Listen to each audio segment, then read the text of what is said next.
Invalid VTC conference ID. Please try again.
So there's a little bit of a delay while they're getting the technology ready.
Invalid VTC conference ID.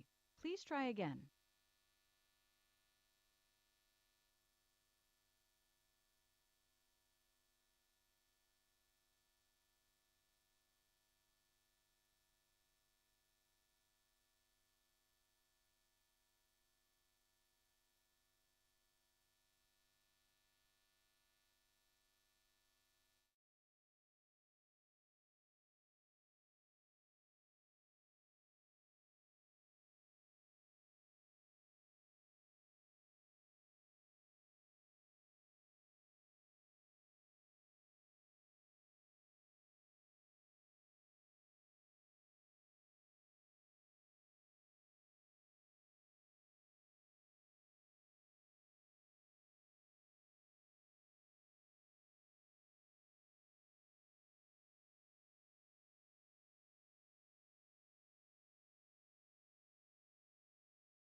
Tato, I can now declare the meeting open.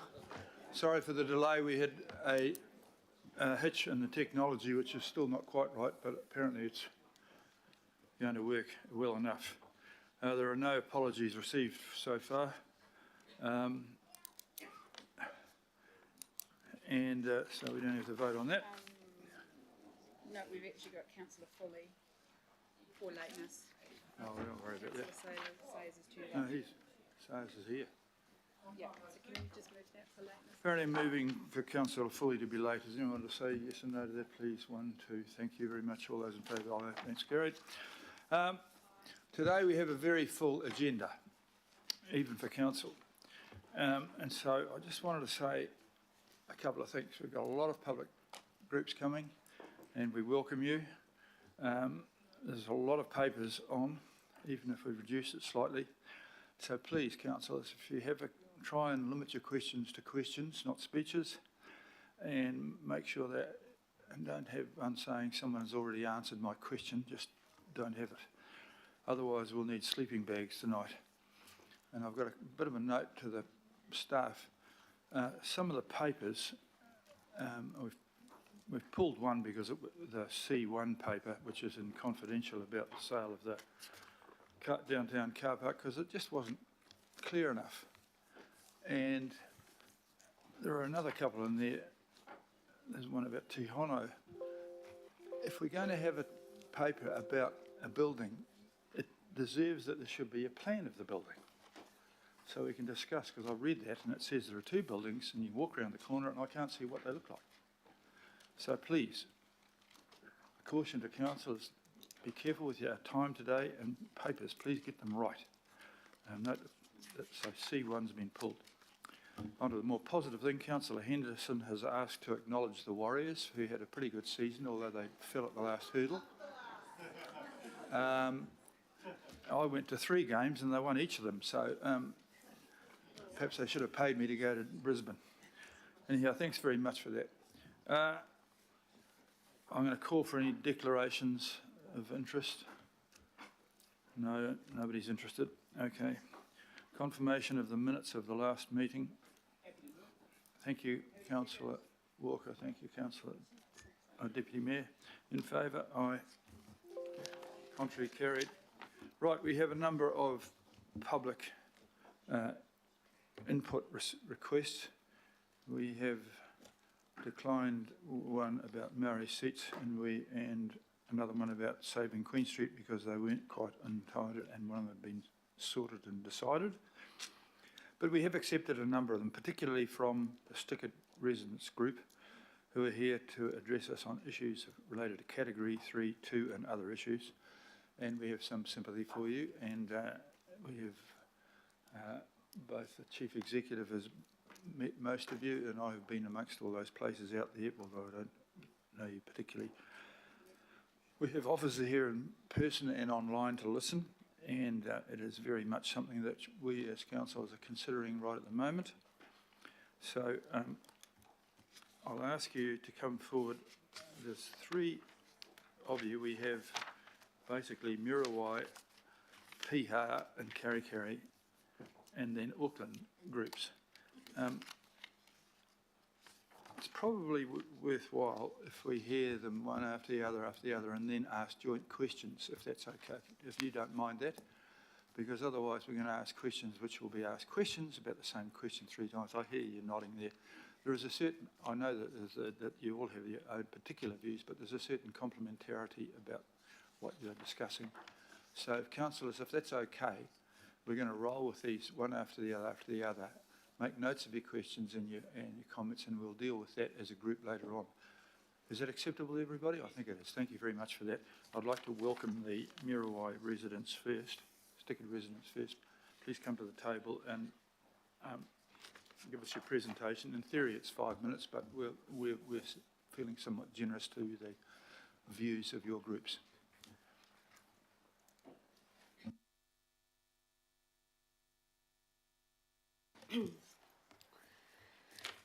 Kia ora, ko Caroline Balbooth tōko ingoa, no tāmaki makaurau o Kutipuna. Ke te noho ki Muriwai. I'm Caroline Balbooth, Muriwai resident and displaced from my home since February the 13th. I'm the owner of a Category 3 home which was inundated when the council reserve behind my home failed. The same series of slips completely destroyed 2 of my immediate neighbours' homes and severely damaged another 3. I've been in my home for a total of 12 hours since February the 13th.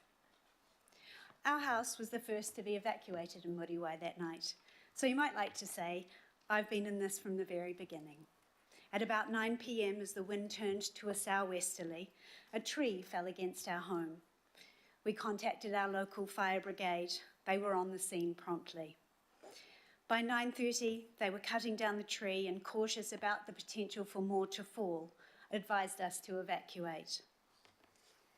This was the last time my husband and I would see our local friends, Dave Van Swanenberg and Craig Stevens. By 4 a.m. the next morning, we would learn that one was dead and one was likely to not make it. This journey began more than 7 months ago and remains filled with grief and with loss. That night, 4 children in our community lost a parent. As a community, we lost our friends, we lost our homes, our security, and most importantly, our concept of the future. The one thing we didn't lose was each other. Muriwai is a community that has been self-supporting, and a palpable fear is that a Category 3 designation may exclude us from the community that has held us close through this time. But that doesn't have to be the case if a fair and equitable valuation and buyout process is underway. And why does this matter? Because as a community, with no certainty around our future or where we will now live, we remain in fight or flight.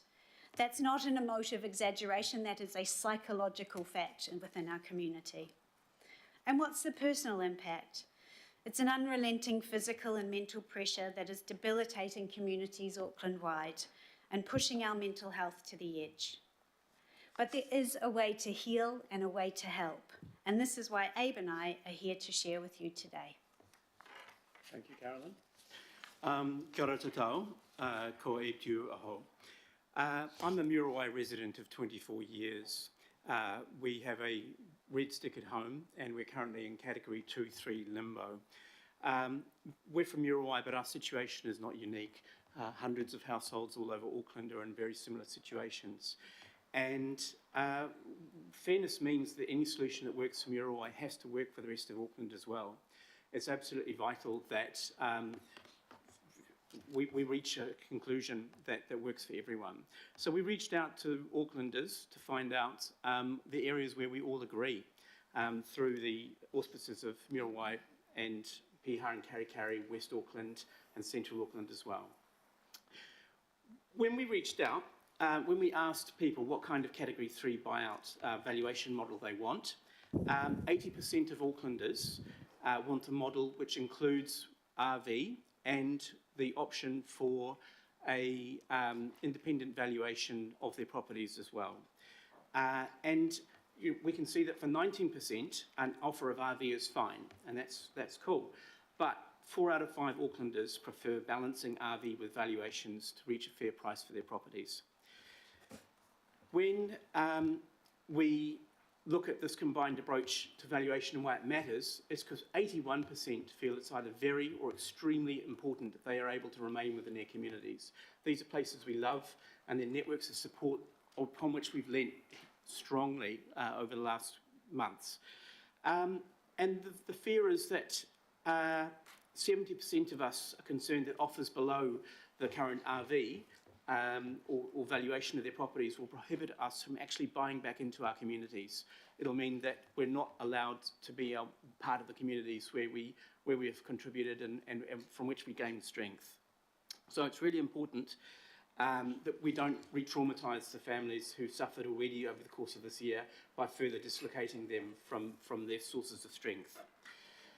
When we look at other areas where Aucklanders agree about what kind of valuation process we'd like, 100% agree that homeowners should have choice in decisions which impact on our future. 98% want an independent challenge mechanism as a backstop to make sure that we can negotiate and find fair and effective recourse for valuation decisions and also categorisation decisions. 94% of us believe that it's extremely important for us to be able to participate in the process of recovery funding, valuations and buyouts. So when we look at the meaning of choice, participation and challenge, it means that we can actually trust council because it'll be transparent, but also that we're able to feel confident when dealing with our insurers. And it's really important to remember that the $700 million plus of Category 3 buyout funding is not a zero-sum figure. The more that insurers contribute to this in EQC, the smaller the percentage of contribution that council and central government will need to make. So when we look at what's in this for council of choice, participation and independent challenge, the more engagement and transparency, the greater trust in the process affected property owners will have, and robust categorisations that are obviously transparent are less likely to be challenged and are more likely to result in win-win solutions. So our asks today. Firstly, a buyout policy that delivers a fair price that does not exclude us from staying connected to our communities. We would like to have participation, please, in the process and have choice within that process so that we can regain our autonomy and trust in the outcomes that we reach together with council. We'd like homeowner and council-centric buyout process where owners can deal directly with council rather than with multiple agencies. So once a valuation has been agreed upon, council uses its weight to maximise the amount recovered from insurance and EQC. So council and homeowners engage in one complete transaction, leaving council to use its power and influence to pressure what we as individuals have encountered as recalcitrant and reluctant insurance companies. And lastly, a mechanism for recourse to challenge the categorisation and valuation so that we can all do this once and do this right. Thank you for your time. It's been an honour and a privilege to present.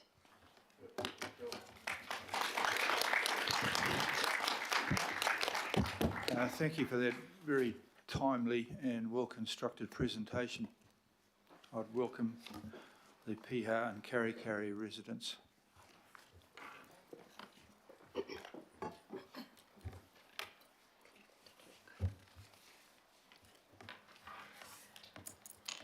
Tēnā koutou, tēnā koutou, tēnā koutou katoa. Good morning, esteemed members of the Council Governing Body. We are Tanya, Nina and Tasha, representatives of the Piha, Karikari and Awhata Stikid Residents Group. Firstly, we'd like to thank your council staff for their positive engagement and support over the past few months, and in particular the team at the Recovery Office. We look forward to you accepting the funding package from central government for the storm recovery. But we are here today on behalf of all weather affected Aucklanders who will end up in Category 2. We note that the recovery package support for Category 2 owners is unclear. We will explain throughout this presentation why this is so concerning. Auckland communities are diverse and unique with their own histories and characteristics. They have strong connections and a real sense of belonging with intertwined friendships. In January and February this year, our worlds were ripped apart with massive devastation of our homes and environments. This has been and continues to be a stressful and difficult time for thousands of people in the city. This event is not over. Thousands in your communities are still in great distress. So I'd like to say thanks to Auckland Council for some of the next few slides that we're about to see. But in May, government asked all councils across New Zealand to put storm-damaged properties into one of three categories. This process is happening now right across Auckland, with 7,000 homes currently being categorised. So this graphic shows the criteria for each category. Basically, categorisation is about risk to life. So Category 1 means that there is a tolerable risk to life. The property does need some repair work to get it back to the pre-weather event condition, and those repairs could be small or they could be very substantial. So this will have unintended consequences. Categories 2 and 3 are classed as having the exact same intolerable risk to life. The key difference is that Category 2, those repair costs are considered affordable. So EQC is an interesting thing. So EQC covers damage to land up to 8 metres from your home, as well as up to 60 metres of your main driveway. So if the damage to your land is outside of this 8 metres, you'll not get an EQC payment, and if there's no damage to your home, you won't get an insurance payment either. So this photo is a prime example of a property that falls outside of that 8 metre zone. So they're not going to get any insurance or EQC payments. Just 3 points I want to touch quickly on. There is a real misunderstanding around how insurance and EQC works. In many instances, homeowners are being offered far less by EQC than what the actual repair costs are for their properties. An example is a homeowner that's been offered $25,000 from EQC for their repair, but the cost to repair is upwards of $250,000. This is the exact issue that many Aucklanders are facing as we speak. You may have heard recently in the media that IAG, so New Zealand's largest insurer, has announced that it's starting to back away from reinsuring Category 2 property homes.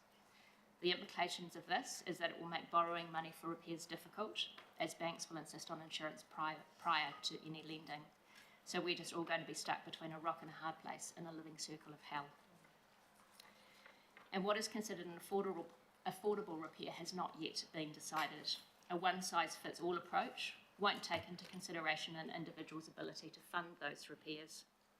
So what happens if the property owner is paying for those repairs without financial support? For instance, a 70-year-old retiree who won't be able to service their mortgage, or a younger couple with a family that may already have a massive mortgage and they won't be able to extend this. And we'll probably find that banks won't be willing to extend mortgages anyway because the property that they are lending on is perceived as tarnished. So if you can look at point 3 on this slide circled in red, courtesy of a council presentation this weekend, the $820 million for Category 2 solutions is earmarked to be put towards flood protection. We understand it's only to be used in Cat 2C solutions, so that's community level flood protection projects. This means there is nothing in the package to help the 2P flood or landslip affected owners who don't get enough insurance to cover expensive repairs. Some Category 1 homeowners could also need to do expensive repairs on their properties and they have no funding. So how can you help? Please take the time to really understand the scale of the problem that is coming for homeowners that end up in Category 2P with not enough insurance payout. Keep working on securing a financial recovery package for flooded and landslip Category 2P properties. In many cases, we'll not be able to fund these repairs on our own, and of course streamline the resource consent processes as much as you can and make consents affordable. Aucklanders are resilient. Working together, we can resolve the issues for Category 2 properties.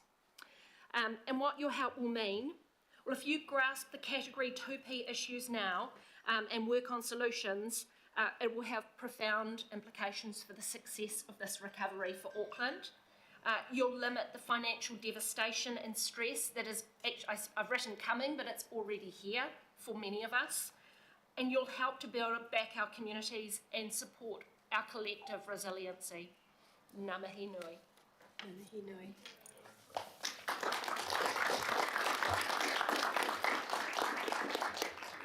Thank you once again for another very timely and well-constructed presentation. I'd welcome the residents from the Auckland Stickered Residents Association, please. Laura Preston and Maria Coppins.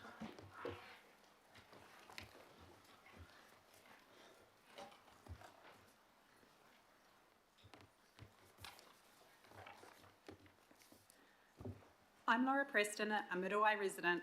We've been out of our home for 8 months now. Our home has been given an initial Category 2/3, and so we have no official clarity on whether we can ever return to our home or not. Like many Aucklanders, the scale of a buyout and valuation process will have a significant effect on my family's future and security. On the night of the cyclone at 10:45 p.m, we evacuated from our forever home. A home we'd spent years planning and saving to build. Like so many families around Auckland, our future security and financial independence solely rests on the process that the council chooses to value our properties. We are fully insured, fully compliant, rate-paying, tax-paying, law-abiding citizens, and through no fault of our own, we are now terrified that we will not be able to afford to stay in our community.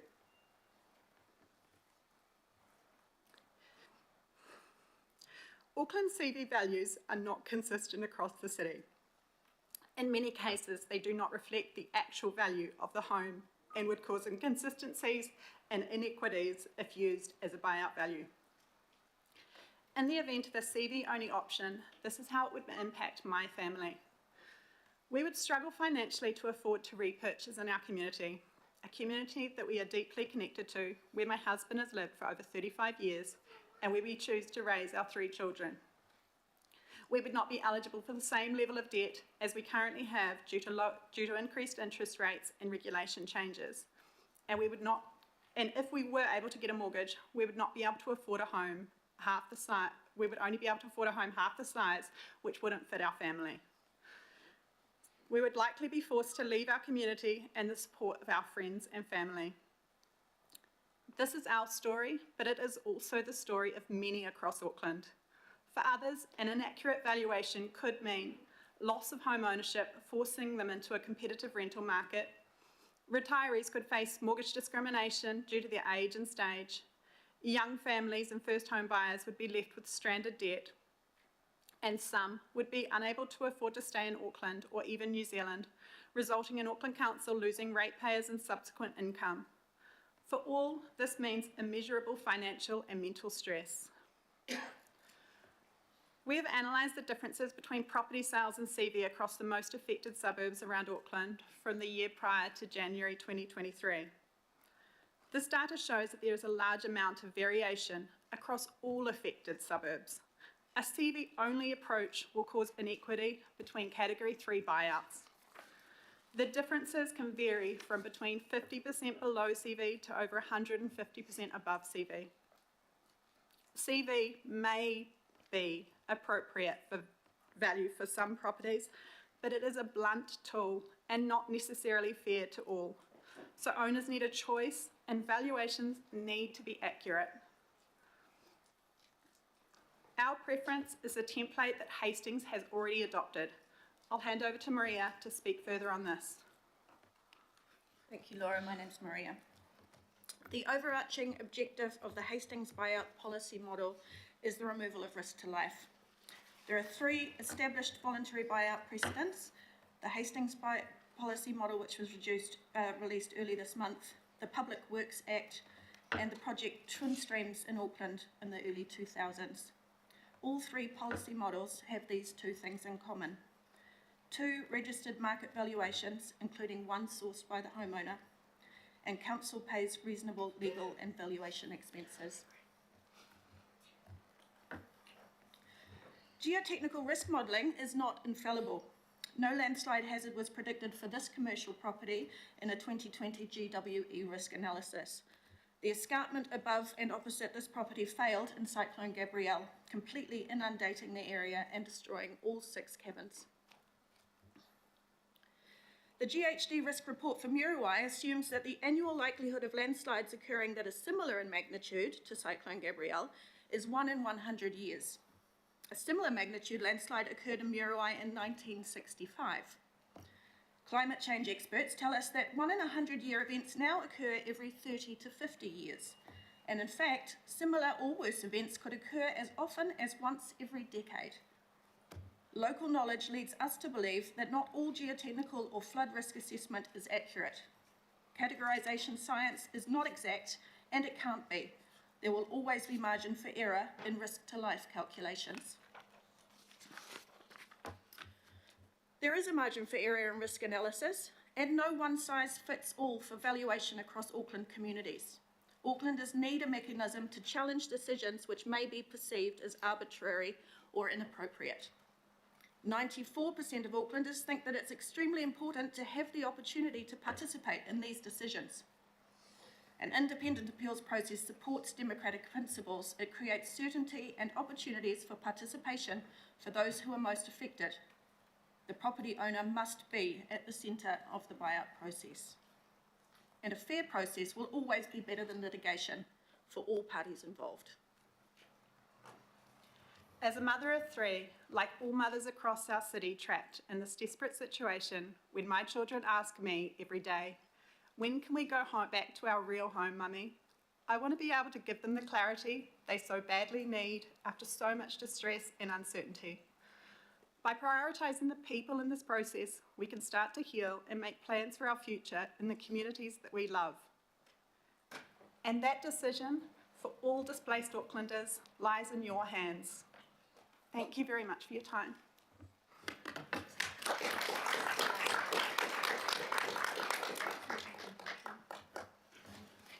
Thank you very much for yet another excellent and timely presentation. We acknowledge the situation that people are in and the need for us to work together to find solutions. I got up early this morning to attend a meeting where we considered many of those things that you were talking about. We understand the stress between speed and complexity.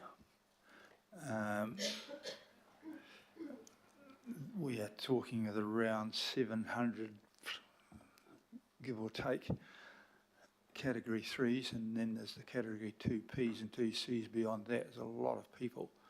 We want to have the ability to have a review process, but don't want that to compete with the need for some certainty and progress. I come from a background that includes geotechnical engineering, and I thoroughly agree that it's not an exact science, and I'm shocked at how brave some other engineers were in the past. We're working through the policy settings right now, so the presentations from the three of you are absolutely timely, and they are considering exactly the same things that we're going through. They're quite tricky. It requires a fair bit of balance. The government's in the middle of a blooming election, and so I don't even know who to talk to, let alone get their ear for the complexity. We want to be fair to you. We are absolutely taking your views into account.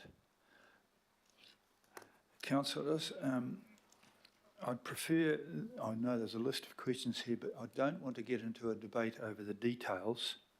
That's for next week. So if you've got a particular one or something or other, just hold that for a bit.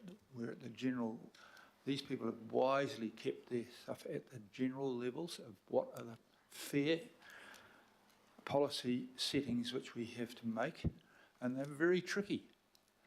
You know, the difference between a Category 3 and a 2P or a 2C is a very difficult thing. I notice that you have said that the affordable repair has not been decided by anyone. So if no one has got it right, it just shows how hard it is. And we're absolutely considering that right now. We are talking to possible partners to help solve some of the 2C and 2P situations. There are opportunities beyond that. The government has pushing us down a tight route of Category 3, and we are definitely going down that at the moment. But we're not forgetting the 2C and 2P. They are right at the top of discussions. We had quite a squabble this morning about them.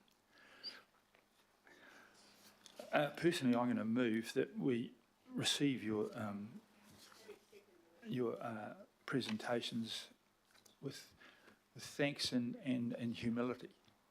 And the Deputy Mayor will do that. So I'm going to move that we receive these. All those in favour, please say aye. And we're going to go through the questions now, please, but try and keep these away from getting into the weeds. These people have asked us about policy settings, and the information that you've given us is incredibly helpful. Particularly the second presentation, it was you, sir, Mr. Drew. Very helpful.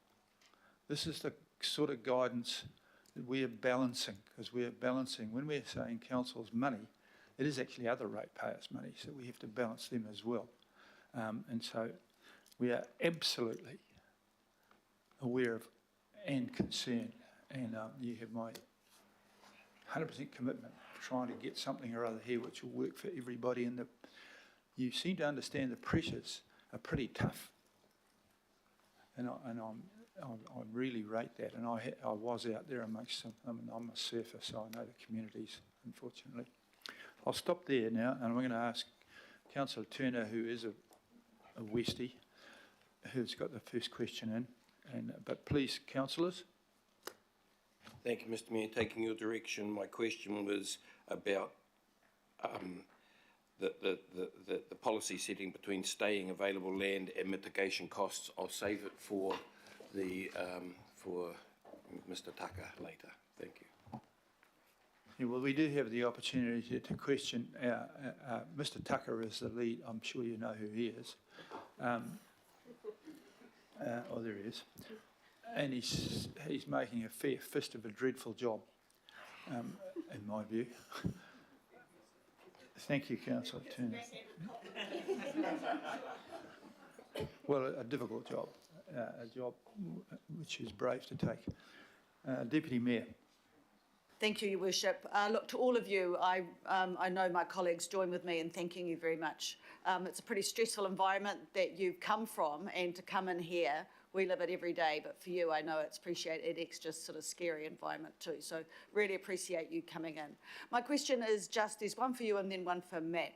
Is there anything that you have shared with us today that isn't in the feedback that we've had out publicly? In other words, have you put this in any of the feedback? I know you're probably too stressed to probably have done it in any feedback, but has anyone put your feedback together? What I want to know is this new information that we haven't received by way of our feedback? I may have a situation that hasn't presented itself before. Cat 1 is defined as not having an intolerable risk to life, that the property needs some repairs and you can go back home. I have a slow-moving slip on my property, which is being monitored by GNS monitoring equipment. So the data shows that the land continues to move, but there's not a risk to life. It will keep moving in slow slip movements. Our house has suffered some structural damage, but we haven't had an offer from EQC or insurance yet. But we do know that when those offers come through, they're going to be substantially less than the cost to repair. Our geotechs have put the cost to repair at more than the CV or pre-market value of the home. It's just unaffordable and it doesn't make economical sense. So basically we, in that scenario, will be left with a home that we can't afford to repair, we can't live in, and it's not sellable. So our options are fairly limited of where we go from there. So I guess in that scenario, we're asking for a trigger to allow us to perhaps move to Cat 3 with a buyout option, because we're uninsurable as well going forward. Thank you. So, Matt, can we give the assurance for everyone around the table that everything that has been said today will form part of the material that we have to consider as we've gone out to Aucklanders? Yeah, thank you, Deputy Mayor. I thank you for being so brave. I understand this is like a daunting environment at the best of times, and then telling your stories as well, added to telling them in this environment. Thank you very much. Yeah, I can give you the assurance that you've hit all the high spots today, all of the things that you've talked about and asked us to be really seriously considering. We are, and some of the decisions that you're asking for are going to be made, I hope, next week by the governing body. There's several sessions next week with this very group of people to land some of the things you've asked us to land. But you've hit the high spots, and you've really would like your presentations also, the material that you presented, if we could have it from you and make it part of the conversation with the GB next week, that would be awesome. Thank you. We've got a copy of that, and it is, I agree entirely, it was very helpful. And that last comment from Category 1 to Category 3 in that situation, I'm well aware of that. There was a very difficult subdivision where you are. It was one that was actually opposed originally by the first council and overruled by my non-favourite sector of society, judges. I fully understand, and in terms of the affordable repair stuff, we're trying to come up with what is a percentage of the value, at which case it stops making sense. And that's as good as anyone can do. And it's my background to a degree. I wish it wasn't somehow or other, but so I think I've got the next one is Councillor Henderson. Thanks. Just one, Mr. Mayor, and just really, really briefly echoing what Matt has said, because I know it's so hard for you to tell your story, and you have to do it over and over again as part of this process. And you know, we're all still dealing with things in West Auckland, Also, just very briefly as well, thanks for all the information that you've given us. I think it's actually extremely useful for us in terms of deciding what we need to do. I think I might ask you, Tasha, one question. Could you please expand upon the comments about not being able to get insurance, and whether there's anything you think council might be able to do to help 2P properties? Yeah, it's those of you who we've talked already with a few people in government and council about it. It's an incredibly concerning move from IAG this week. We don't have any answers for it. Government is looking at possible alternatives going forward to insurance companies, but that's an incredibly tricky solution as well. I guess it's understanding that Category 2 repairs may not be able to, they may not be able to get insurance to get a mortgage to do the repairs. We understand there are insurers who take on high risk properties, but it's looking, you know, really uncertain and concerning. So just hold that in your mind when you're making calls around Category 2P properties and the impacts that maybe not being able to get insurance and maybe not being able to get mortgages will have on those properties. Good question, thank you very much, and a good answer. I think that the insurance people are looking much wider than the people involved in this flood. There will be people in provinces of New Zealand who will suddenly not get insurance as a result of this. And I have raised that. I said the very first thing I said to the current Prime Minister was, you're going to have to consider future insurability across New Zealand. I mean, it's an issue way bigger than the Mayor's pay grade. But I have lifted it up to the current Prime Minister and probably will have to raise it again with an inbound one. Very good question. Councillor Sayers. Thank you, Mr Mayor. Thanks for your update too and your comments. My question's around the policy setting. Just trying to clarify or understand, if anyone could answer this question, around the valuation date.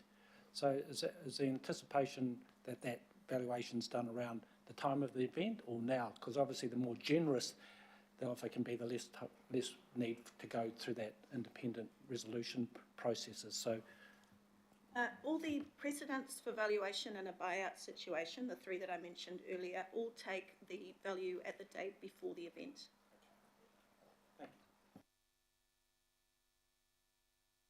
That is one of the policy settings, market valuation or valuation at the time, and the particular data that you presented was very helpful.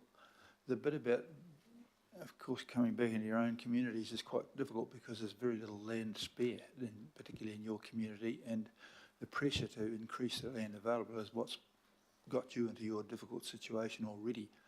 So whilst you're aware of those things, that's yet another complication. I'm sorry about that. Councillor Dalton, please.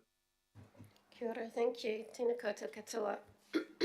Thank you to all of you wahine toa who have come in today in our tāne kaha. Kia kaha, kia mai, kia manawanui. I'm really, really so sorry for all that you are going through and continue to go through. I have a question for Maria, please. Just thank you for bringing to our attention the Hastings model. Just wondered, so the Hastings model, I think you said, had two CV valuations, two registered market valuations, Is a recommendation for us to take our RV and CV and negotiate an outcome? What is your preference? Thank you. So for many Aucklanders, a CV valuation, given market conditions, they've said that would be an acceptable solution for them. There are many others that are outliers in terms of the market valuation for the property market as it is now. For those properties and those suburbs to take two valuations, one provided by council and one provided by the homeowner, and then negotiate any difference that there might be between those two, given facts that the homeowner can provide, is what they've done in Hastings, that they announced earlier this month in the Hastings policy model for the buyouts, and also the Public Works Act, and also at Twin Streams, the project that was undertaken in the early 2000s in Auckland. So for all three of those precedents, that was the approach that was taken. Oh, thank you for that. Kia kaha. Thank you. Councillor Filipaina, please. Thank you, Chair. E ngā rōpū e tūnei ngā mihi kia koutou katoa. Just want to acknowledge all the groups. Chair, I've got 3 questions, one for each of the groups as you outlined earlier. First question is to MSRG. So the MSRG, I took a shot of it and I wanted you to expand on our ask today, which was a buyout policy that delivers a fair price that does not exclude us from staying connected to our communities. I'd like to get somebody to expand on that. I mean, how can you see that working? Because, you know, I mean, like staying connected to your communities depending on what the policy will deliver after our consultation and consideration, please. Thank you for the question. Within Muriwai, there is farmland that would be appropriate for characterful development. We're Westies, we like to do things our own way, so a cookie-cutted subdivision wouldn't be appropriate. However, as I say, characteristic, unique developments would be appropriate for our community. Again, reiterating the strength of our community, which I don't think anyone in Auckland or indeed New Zealand could doubt at the moment. We've been an incredibly strong and public force in this, in the promotion of not only our situation, but beyond. And in the analysis that we've found, even since the cyclone, sales in our area have remained at approximately 27% on average above CV. So whilst, as Maria mentioned, some households, depending on their situation, may find CV a palatable option, is as a blanket situation, it would exclude us financially from even the chance of staying connected to our community. And it's easy to put numbers and statistics around these things, but the real cost is the human cost. And the most heartbreaking situation that this applies to is one of the widows of their volunteer firefighters. And they bought at a time in the market where they spent 1.2 million, an average price in New Zealand, on their first family home. And it had a CV of approximately 900,000. That would debilitate Lucy beyond anything. And it's a huge concern in our community that those women are taken care of and prioritised. So that's a human example of the reality. It's not just numbers and digits and debt. It's extreme loss. Alpha, just to answer, there is a limited availability of land out there, and they have asked us to look at some rezoning of some nearby land, not land which is at the bottom of the cliff. I don't think we're going to do that again, but that's kind of like a step, and we have planners looking into that at the moment. So we are listening, but I'm not prepared to just divvy up more land that results in the situation you've got yourself into. Thank you, Chair. Chair, the second question, and I've only got two. The last one is to Matt. It's to PKA SRG. And I think I heard, it may have been you, Nina, around the EQC offering 25,000. And But, I mean, the remediation, the work that needs to be done is about 250,000. So I just wanted, Chair, just to expand on that, because who makes up the difference? So can you expand on that? And then Matt, I got you just the last question very quickly as well. Thank you, Chair. Kia ora. Yeah, thank you for the question. So I can reflect this back to my own current situation. So I am red stickered. My husband and I live almost at the base of a 120-metre slip that's come and affected our neighbours, and then we have some inundation around our property. Our house is structurally sound. So EQC have come in and did the land valuation for us. They've offered us $26,000 for our repair. We've had our own geotech report done. They've recommended that we could build a deflection wall, and they've said that the cost of that is upwards of $300,000. So we somehow need to come up with, $250,000, $275,000. We're nearing retirement age, so the chances for us extending our mortgage are probably pretty limited. I can reflect that back to flooding situations as well for 2P property owners. There's talk about people needing to lift their house up, but they're not going to get any insurance, and EQC kind of pay out for that as well. So they're going to have to do this massive structural change to their property and be stuck on a limb as well and not have any funding. Yeah.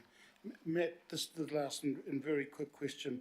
The group ASRG ended up talking about valuations need to be accurate, and also that there was 2 valuations, some of the bullet points they had, one independent and one from the house owner.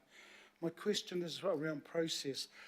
You mentioned and you answered earlier, we'll be having our workshops and discussions in regards to where we go.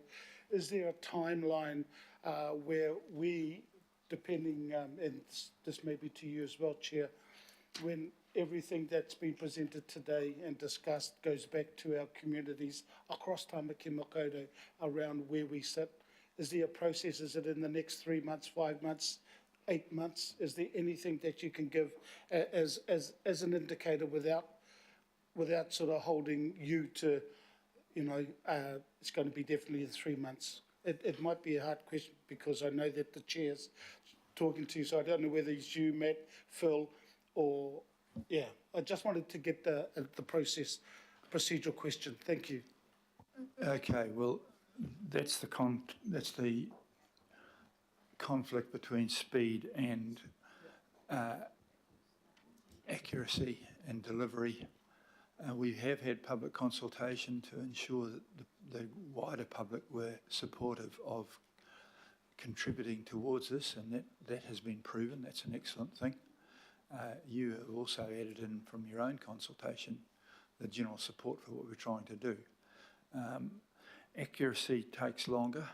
We've got to get on with things. 700 individual valuations by 2 people equals 1,400 valuations. I think we might have to make some general thing and allow for a protest or a recall review for those ones that aren't. Otherwise, you're going to be there for a lot longer. We've got to make sure the process doesn't further inflict damage on these people. And so we're well aware of the conflict, and I'm quite happy that you asked the question, but I think that's where we've got to. And in the next week, you're going to all have to balance these things. There's lots of information. Read it and review it. But good questions, and they're high-level questions. Councillor Ferry, please. Kia ora, and thank you. I won't add to the thanks and acknowledgement from my colleagues, just to echo that. The question I have is around, and this has been incredibly valuable, the question I have is around how we can meaningfully empower impacted residents to actually have a say in some of these processes. So, I don't want us to come up with processes that effectively, re-traumatise people, and I'm aware often that's really hard to do. So how can we best sort of connect with you, all of us, the organisation, in order to be able to get that input? So, I think about, for example, the word, telling people in Christchurch they were resilient after the earthquakes became, a real sore point for them. And you will hold a lot of sort of that social knowledge about what are the things for the impacted communities that are counterproductive. We might come in with best intention. So how can we best do that process from your point of view? Thank you. Thank you for the question.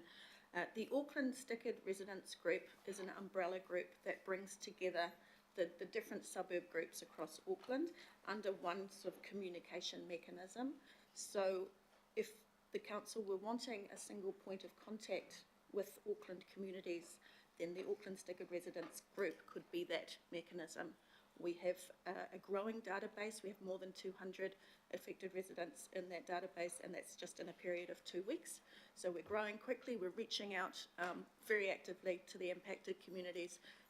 And we're running surveys as well. So we would be an excellent point of contact for the council in order to bounce off ideas. Thank you. Thank you. Thank you very much. And last question from Councillor Hilson, then we'll head on through a dreadful day ourselves. Thank you. Thank you, Mayor, and thank you all for your presentations. I know that this must be extremely traumatic. The physical things we can see, but the emotional scars you and your families, especially kids, facing aren't as easy to see. So we really appreciate you coming here and giving us the human face to this disaster. I have two questions. One, I know that some of you have spoken about how you would like to see if there was a possibility of some sort of independent disputes process or a way outside the council whānau to question decisions after. Is there a sort of best practice or something you're keen to look at if these issues start to pop up? Thank you. That's an excellent question. So there is a model that's been applied by the New South Wales government successfully in their Northern Rivers Reconstruction Corporation program that has provided a really clear model of how an appeals process policy could work. It is available on the Auckland Residents Group website. So if you went to asrg.org.nz, the New South Wales appeals process policy is there. It's very clear and very detailed, so that would be an excellent starting point. Yeah, thank you. Thank you very much. And the last question would be, and this is maybe not for you, but I guess I'd like to hear a bit of the flavour because it's the decisions we have to make. But I've been on the political advisory group, negotiating with our government partners and others, or giving the information to the officers and Matt to do it. And we really did push up the financial, I guess, number from the government. In the end of the day, we will have to make some hard calls based on, we don't even really know how to pay for our half of the process at the moment. But is there a cascade, or maybe it's not an answer for here, of priorities? How do we make that decision? Is it is there anything? There may not be. Around, so there's going to be, if it stretches out to 1,400 homes, that means everyone might get less, or, I'm not asking for a scientific answer. No, that's right. We don't have all of that answer, but we have part of that answer. There is a different voice coming from government and council around, in particular, the funding for the Category 2 area. And we have, I think, included the letter from Kamosi Poloni that states there is no more funding coming. We've had a message from council that they understand that negotiations are still open. First of all, we need to find out what the situation is for that, because that is probably a huge source of funding that is unknown.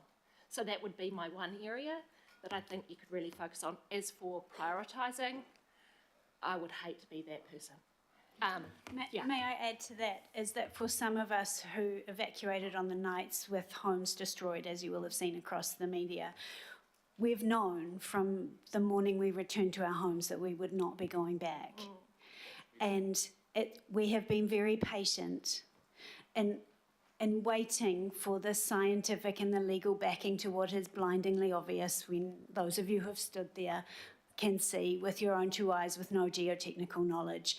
So I would say for those people who are willing participants in the buyout process, who already have Category 3, is that they are prioritised and that a swift movement is activated with them because their lives have been frozen.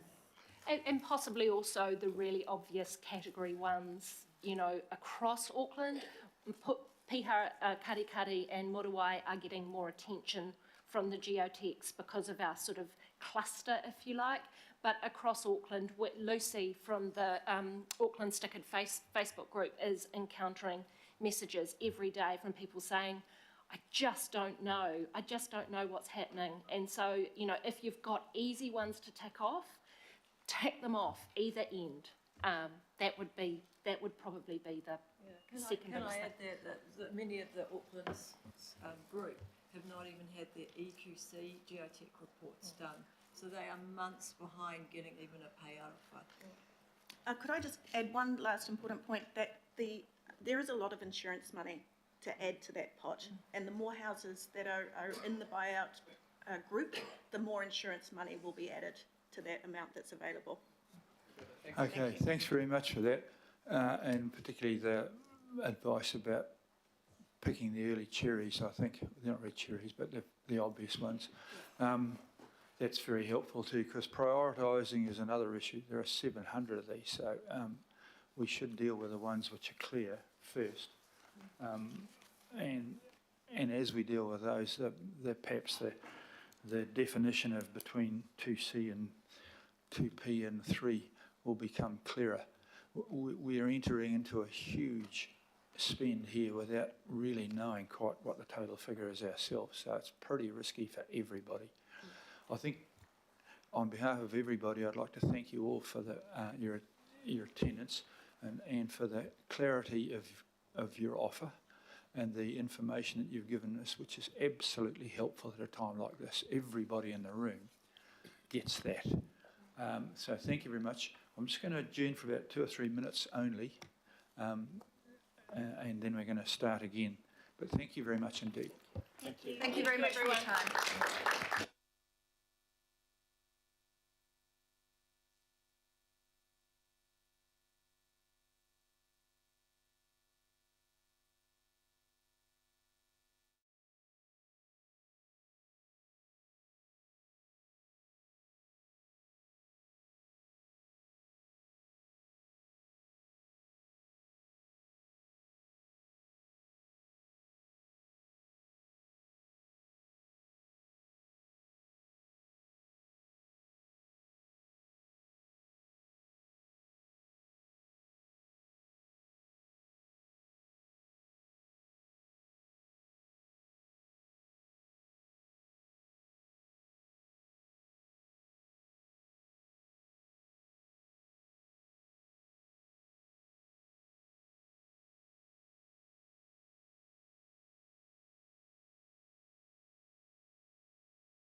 haven't fixed it, but Oh, no, we're nearly up and running, but we're going to go anyhow because time waits for nobody. Righto, the next event is actually item 5. Item 4.4 is a non-show.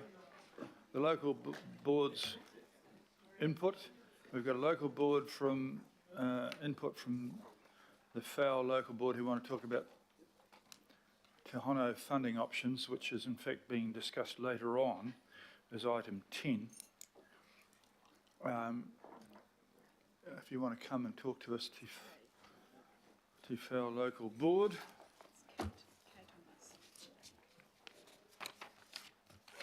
Kay Thomas. Oh, there you are, Kay. The subject is a budget reallocation for the new community facility, and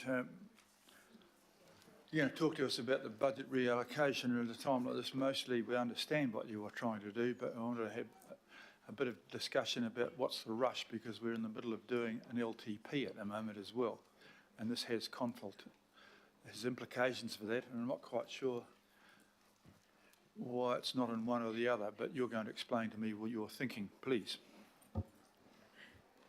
Good morning, Your Worship and councillors.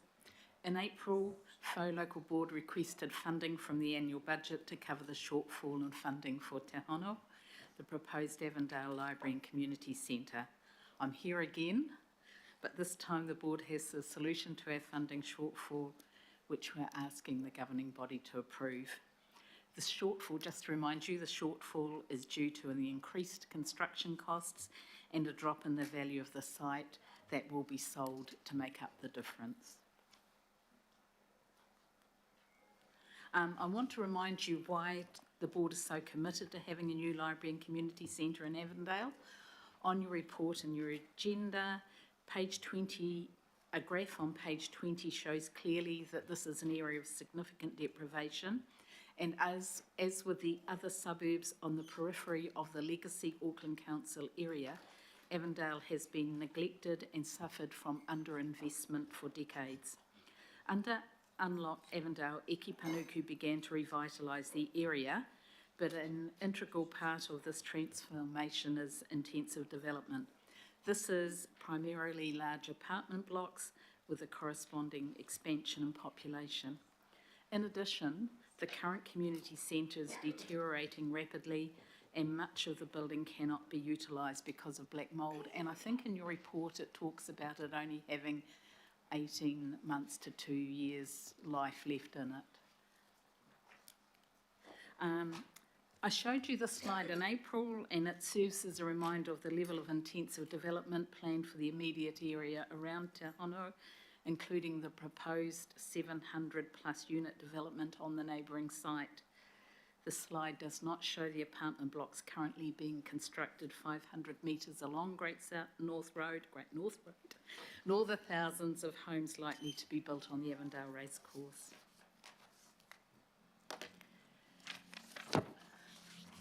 I only included a cross-section, Your Worship, not the plans, but this cross-section gives you an idea of what Te Hono will look like. It is 2 buildings because of the topography of the site, and the earthworks and construction are cheaper across 2 buildings than 1 building. I'd like to point out that in order to reduce the funding shortfall, many cost-saving changes have been made to the design since the concept design was approved by the board in June 2021. Yesterday, FAO Local Board approved the preliminary design that this cross-section is related to. The report on the agenda gives you the options the local board considered to cover the funding shortfall. Last month, board members met with Mayor Brown to discuss potential funding streams, and we indicated that reallocating budget from our One Local initiative could be an option. Yesterday, the board voted to request that the governing body approve the reallocation of $15 million in the financial year 2026-2027 from the FAO Aquatic and Recreation Centre development budget to the Avondale Community Centre development budget, or to Te Hono. The main reasons we supported this option are there on the screen, but I'd like to emphasise that each month of delay of the project sees increasing construction costs, and the shortfall, funding shortfall, just keeps growing.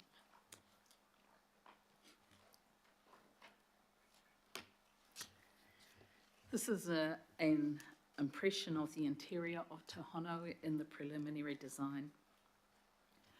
I'd like to say that a pool in the Central West remains a priority for Whau Local Board and our neighbouring local boards, but we're also realistic about Council's ability to fund this in the future and accept that we may need to look at other funding,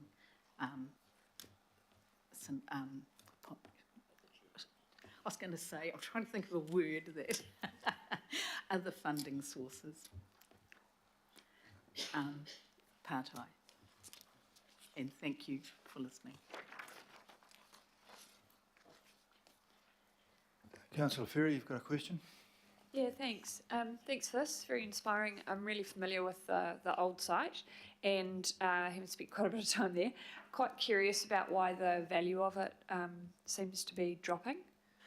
It is the market value. If the market changes, then it will drop, but it's to do with the market, not with the actual site. Okay, it just seems a bit strange to me, given how pivotal the site is. But yeah, but it's about the value of the land as opposed to the buildings. Yes, yeah. yes. Thank you. The buildings would need to be demolished. Yeah.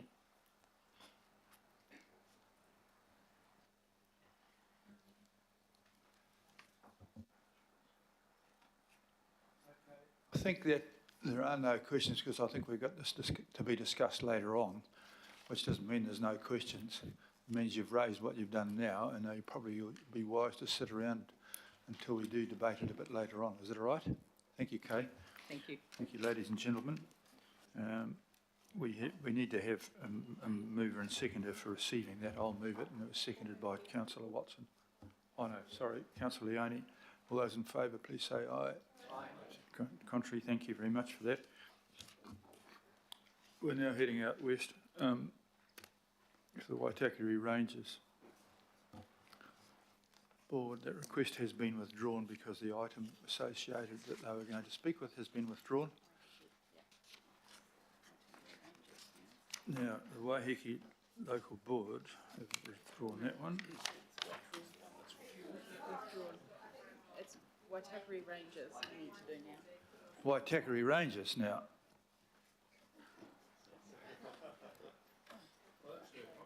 I recognise that gentleman.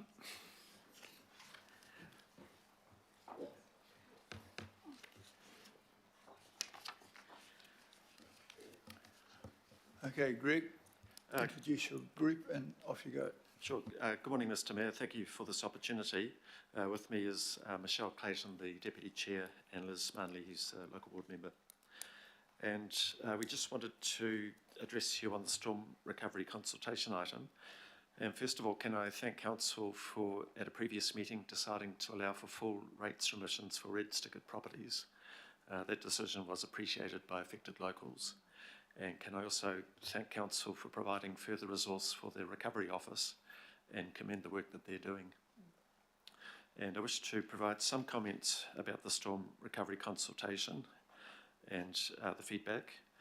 And as local board, we thought it important for us to come along today in support of the local group, which is the Piha Karikari Red Stickered organisation, who provide very effective representation for affected people.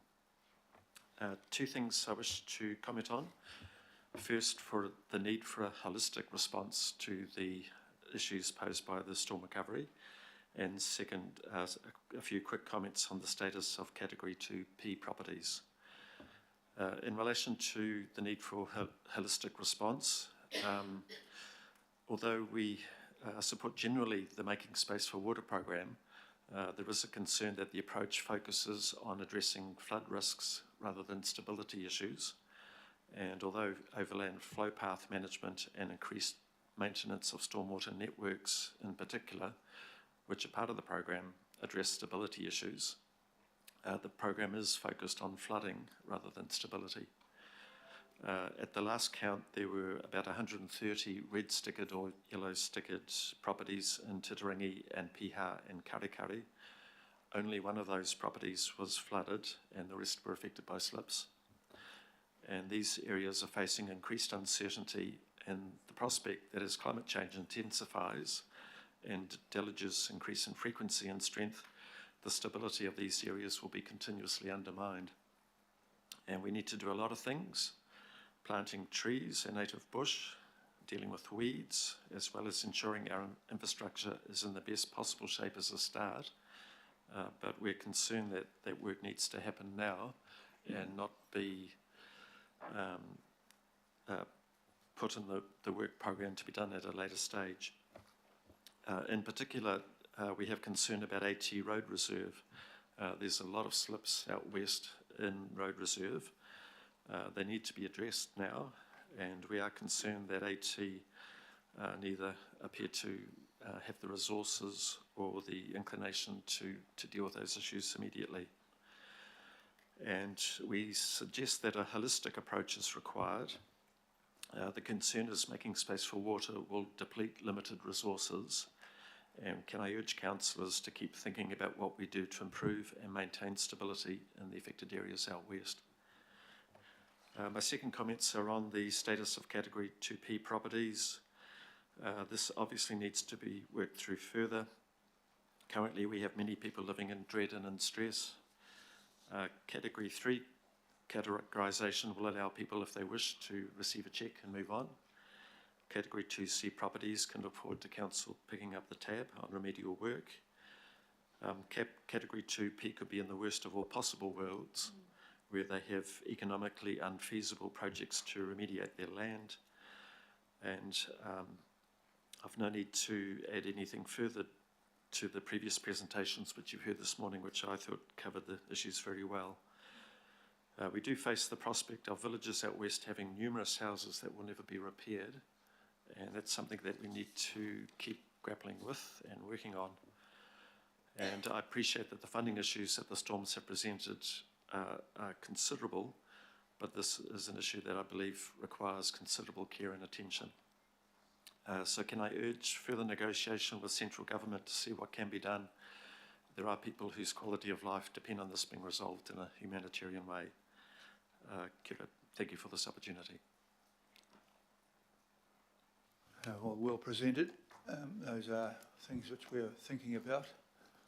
A lot of the things with stability you raised have nationwide implications as well.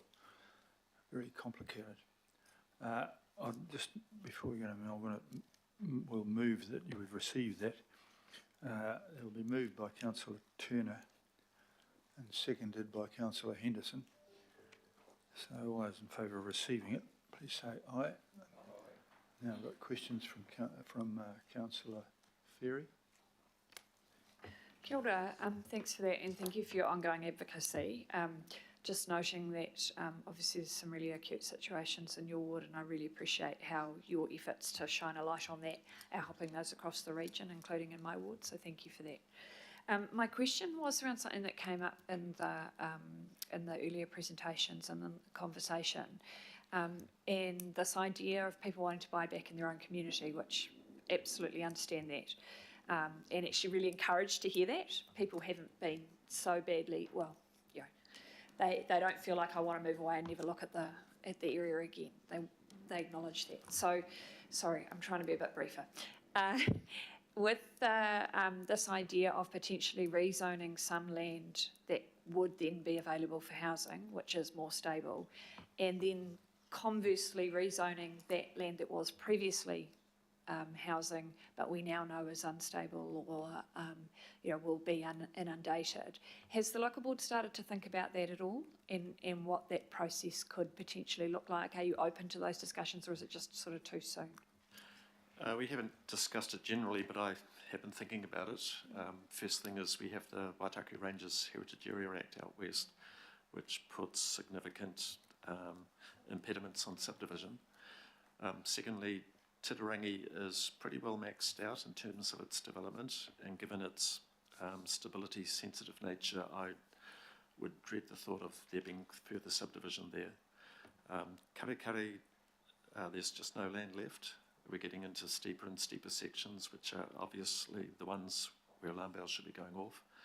And Piha's in a similar situation, so I can understand the desire for people to remain living there, but we're just running out of land, and I think we need to face the prospect that villages are going to get smaller. I mean, one possibility there would be some different types of housing typology potentially, but I'll leave it there. Thank you.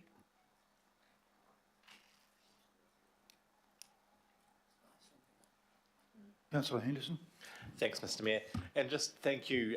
This board's done an absolutely fantastic job working with the communities, and I just want to shout out to you for that. Have you, just following on from Councillor Ferry's question, which was rather similar to mine, we're going to have empty plots of land when we buy out houses in these villages. Has your board discussed, or do you have any ideas on how to work with the community to actually plant out bits of land and those kind of things, vision the future of their community? Have you guys talked about that yet? Yes, we have. I guess what happens to the bought out land is important. If it becomes, I think we'd be very happy for it to be added to local park network, but then we're going to need resources to do the planting. So that's, I think that's a rather big issue for us to really get our heads around in 6 months' time or 12 months' time. There may be opportunities for neighbours to increase their section, which will at least get it off our books and someone look after it. I'm not quite sure, but they wouldn't be allowed to build on it. We're going to have some thinking about that, but at the moment we're concentrating on solving their first problem before we tackle the one that comes out of the first problem. The next thing is that there's probably going to be, as a result of this, quite large areas of tittering out that way that may or may not get insurance, even if they haven't had anything to do with this, because I sense that there's going to be a move from the insurance industry away from anything with a slope on it. So, or it will have at least implications in terms of the cost of insurance. So perhaps you might like to give that some thought and come back to us. Yes, thank you, Mr. Mayor. The one other comment I'd have is the clifftop properties are especially difficult and complex, and there's I think a compelling need for us to replant those, which means some sort of public involvement, but I take your point about affordability and interests of neighbours and those things. Yeah, it's hard to see positives just yet. Councillor Turner, please. Thank you very much, Greg. Really support your comments about the road corridor, about the berms, etc.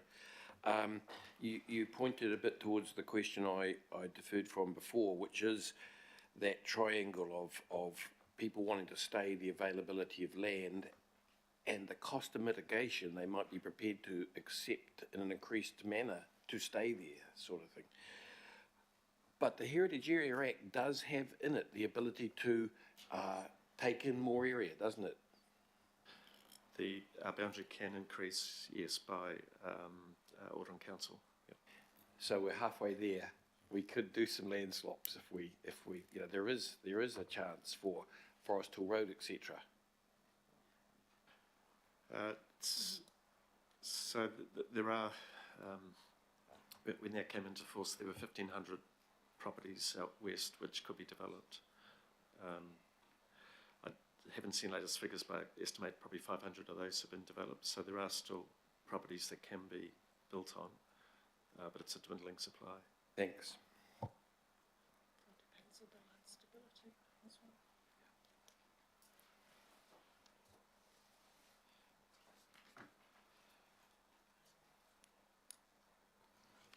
Okay, I think there's no further questions, but we'll be certainly thinking about your delivery and adding it to the other items that you've heard this morning. Yep, Thank you very much for attending. Thank you, Mr. Mayor. Okay, the next item from the Waiheke board has been withdrawn due to the fact that we're not discussing the downtown car park for another month. We have received a petition, Sandra Allen from the Takapuna Residents Association, standing a sort of orders associated with receiving petitions, so we'll just receive the petition, please. Mayor, you might have to speak up again, and they might not have heard. We're welcoming Sandra to present a petition about Takapuna. We will receive the petition and probably refer it to your committee, but it's jumping ahead. Let's hear the petition. Good morning, thank you. I defer to our chair, Stephen Salt. Chair Good morning, tēnā koutou. I'm Stephen Salt, Chair of the Takapuna Residents Association, and I present a petition, and I'll be very quick. This is about the Takapuna to Milford Coastal Walkway, which is used by thousands of people and actively promoted as one of the walks in Auckland. It runs along the coastline over rocks, sewer lines, sand, and it runs below natural property lines. It can be a bit of a scramble, but it is well enjoyed by many, many people. At one section of that walk there is a bit of a barrier, and for decades it had a bridge across two rock outcrops. In 2011 that bridge was destroyed in a storm, and to keep the walkway open, an elderly gentleman with a property near there allowed walkers to come up off the rocks, traverse his garden and descend back down to the rocks. Council drew up plans, consulted and published a plan to upgrade and keep the walkway open. Nothing has been done. 2 years ago, and 10 years after the bridge was lost, the gentleman passed away. The estate is now looking to move on and wind up. The access that has generously been offered at no cost is likely to be lost. We have here a petition with 7,525 signatures which we've gathered in the last 2 weeks, asking the council to make their best efforts and get on with keeping the walkway open. There is overwhelming community support for this walkway, and we're looking for something to be done. Thank you.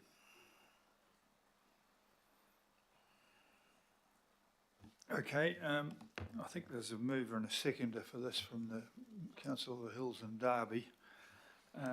My understanding it's quite complex and affects a lot of properties. So I think what we'll probably do, the best thing to do is to receive the petition and refer it to the Chief Executive rather than another committee, and he will work out what the best thing to do is, because it involves property planning. Yeah, if I could comment on that. There is, I believe, something like 70 properties that they say that the titles go across the walkway. However, the natural formation of the land is that those titles are older and they go down to the high water mark, but if you go along the bottom of most of those properties, you wouldn't even realise that their titles go down. It's really this one property where you exit the walkway and go up to what appears to be a residential property.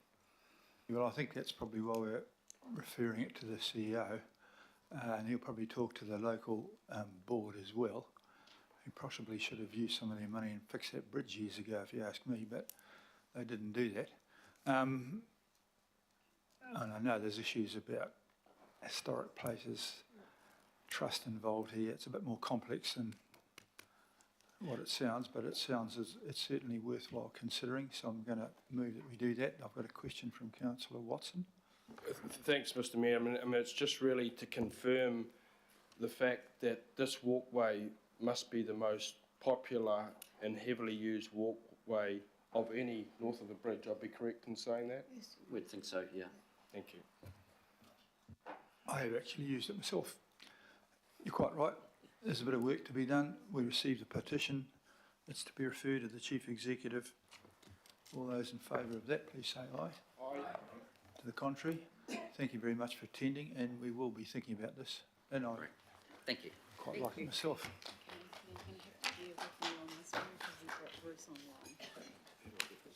Okay. The next item 8 is referred from the Audit and Risk Committee, the annual report on the performance of the Audit and Risk Committee. We have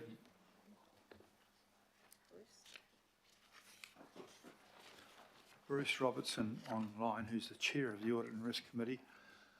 We've got some problems so that Sandra with an R can see Bruce, but nobody else can.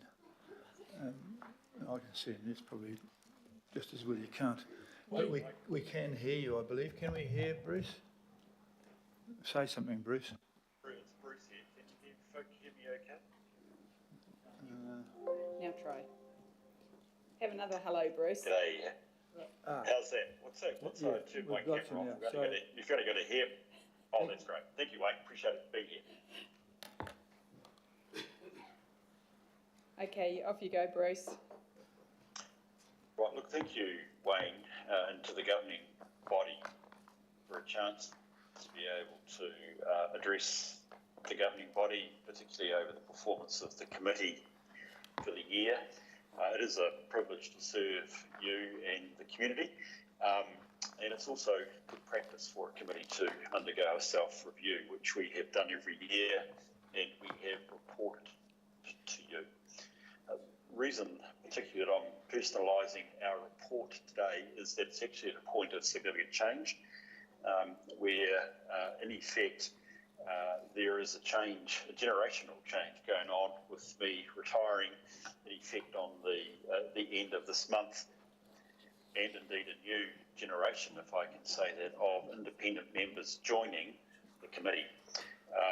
And I just want to recognise that you have appointed, and I think some very good selections, Paul Connell, who will succeed me as chair of the committee, Cassandra Crowley and Martin Matthews. They bring great experience which will benefit the committee, but for ways which I mentioned towards the end of my comments, I hope they also usher in a new perspective and a new approach to the work of the committee.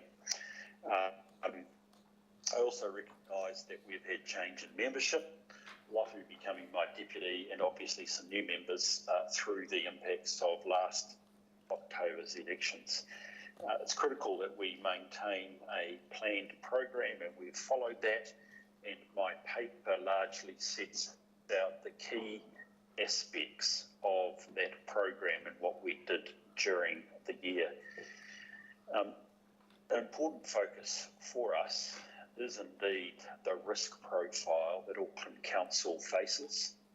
And I think it's important to recognise that the risk profile of Auckland has, in my word, is tightened.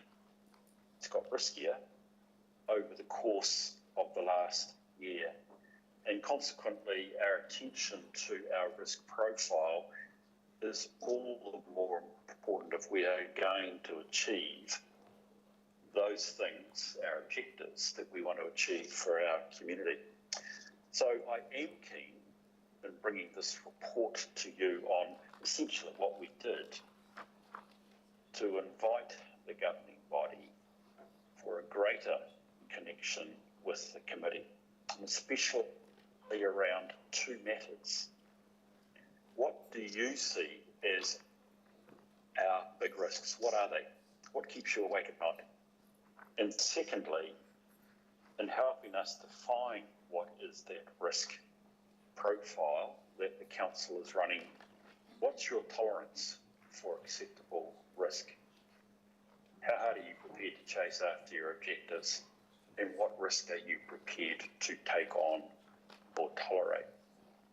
This is the area that in my handover in the last couple of weeks with Paul as your incoming chair, I've focused on. And I'd like to suggest that once you've set your LTP, once you've set what are your objectives for the coming 3 years, that you meet with Paul and the committee to discuss what are the real risks that you face as a council and what are the risks that you're prepared to tolerate. I think that would also help with a greater understanding of what the risk committee does, rather than potentially assuming what they do, and how that can help you in your governance of council's affairs in achieving the things you want to achieve.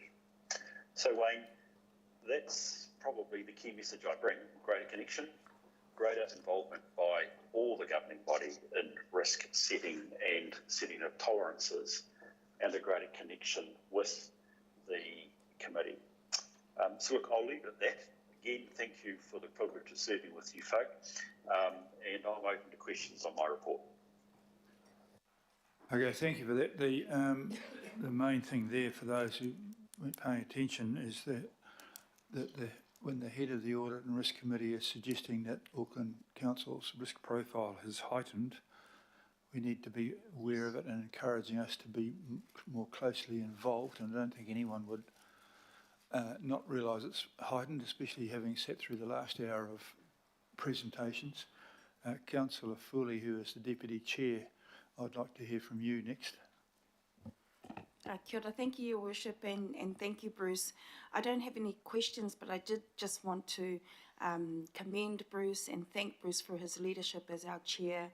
I've always appreciated his calm and respectful manner, and he was always very inclusive of everybody, officers, elected members and independent members alike.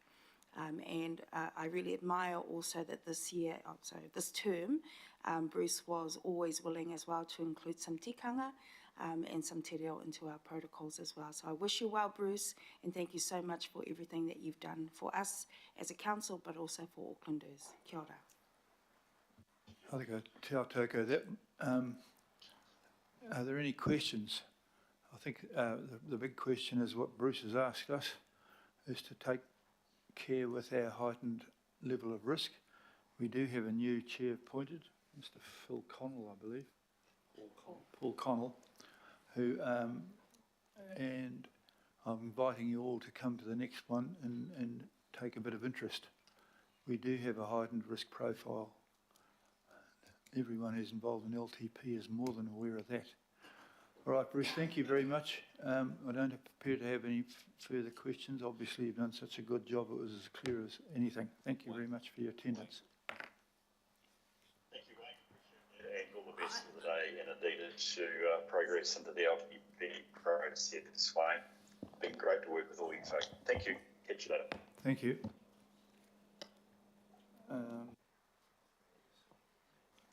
I didn't actually move and second the receipt of that report, but...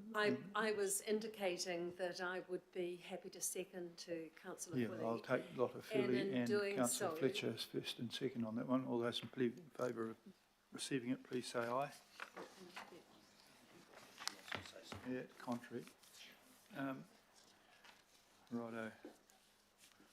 We're going to move to item 9, which is, and I'll welcome Rachel Wilson to the chair. This is the Hanonga Akaranga Comet request to revoke CCO status, which is quite welcome news in a way. Thank you.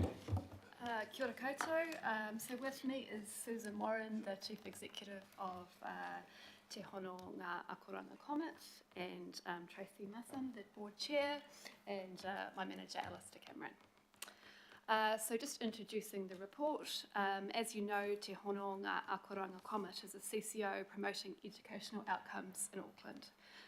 They have requested that Council agrees to changes in their trust deed to become an independent charitable trust. So under the Local Government Act, entities are a CCO if at least 50% of their trustees are appointed by a local authority. So obviously one of the key changes to the trust deed will be that the Council will no longer appoint those trustees. So we're recommending that the changes to the trust deed are supported. Comet will become independent from Council, but we are really confident that they will remain a highly focused organisation committed to achieving educational outcomes. And there may well be opportunities to work together in the future. So over the last 24 years, they've created really significant projects and achievements for Auckland, and I'm going to pass over to Susan to outline those. Ngā mihi nui, ngā mihi mahana, oh, not on. Right. Ngā mihi nui, ngā mihi mahana, ngā mihi araha, tēnā koutou. Thanks for giving your time today. I know your time is very short. So I'm Susan and this is Tracy, and as Rachel says, we're here representing Te Hononga Akoranga Comet. And as you know, we have proposed a win-win solution that we think saves council money, really important, and that also sets us up for the future, for the next phase of our organisation. But before we get to that, I want to start by thanking you for the very significant outcomes that you have enabled through your funding of us over the last 24 years since October 1999. So through your support, we've been able to support 4,600 young people with the skills to transition successfully to work. And we've set up a system so many more young people are getting that same start in years to come. We've enabled 403 families to strengthen their babies' brains in the first few years through Talking Matters, which is now an independent trust with expanded reach and impact. We've engaged 7,900 children. We were absolutely shocked to work that out in STEM, which gives them great pathways to high-paying jobs, and it also provides skills for employers. We've brought 500 educators and community leaders together over the years to share what works for Māori learners and to hear from rangatahi about the issues that are important to them. We've provided accessible data and evidence so decision makers can make great decisions on matters that affect lifelong learning in their area. And now to Tracy. Kia ora tātou, ko Tracy Massam tōku ingoa, no te whānau tukua, no Papatoi. Kia ora, I'm Tracy Massam. I always acknowledge where I come from in Tāmaki Makaurau, which is the beautiful, beautiful suburb of Papatoi. So continuing on from Susan's vein, and I just wanted to acknowledge that we feel the full weight of 24 years of being a CCO. We understand the decision that we're making. It wasn't done lightly, and it was for the full board support. But in those 24 years, there are hundreds, if not thousands, of tamariki of previous board chairs, of previous board members that we acknowledge in this room also. So continuing on the lovely note Susan wrote for me, so now we're asking for your support to help set us up for a greater impact in the future as an independent charitable trust. So we can be more responsive in different ways to our communities that we work with and more able to offer programs outside of Tāmaki Makaurau. So to ensure that transition is a success, we're asking for 3 years of that transitional funding while we build our relationships with new funders. That will take time and energy and effort to do, hence the 3-year succession planning. We're still committed to delivering on our mission within Tāmaki Makaurau, be assured of that, but I'm sure, as acknowledged before, after those 3 years, we'll still keep this whānau connection with Auckland Council as well. So lastly, I want to invite you all. You are more than welcome to attend our AGM, which is on the 31st of October. It's going to be a big event at the Fickling Centre, and there'll be more details about that to come. But again, we want to thank you for those 24 years. I know Susan talked about those stats on the slides. Those are we slides, though, as opposed to just us comments. So I want to acknowledge and thank you for that support and considering our request. Any questions? Thank you very much for that. I've got a couple of questions, and but personally I'd like to congratulate you on 24 years, and particularly also on your approach of asking for progressively less as you transition. It's a refreshing view. So, Councillor Walker. Just want to compliment you on your history, and really just a general question reflecting the comment of my fellow councillor here, and really that just goes to officers. I'm assuming it's not too difficult to wind up a CCO based on what we're hearing here. And that could just be a yes answer, full. Doesn't have to be extended. I think we should just be clear, we're not winding them up as an entity, they're just ceasing to be a CCO, so it's... I didn't mean winding them up. Yeah, yeah, stroke of a pen.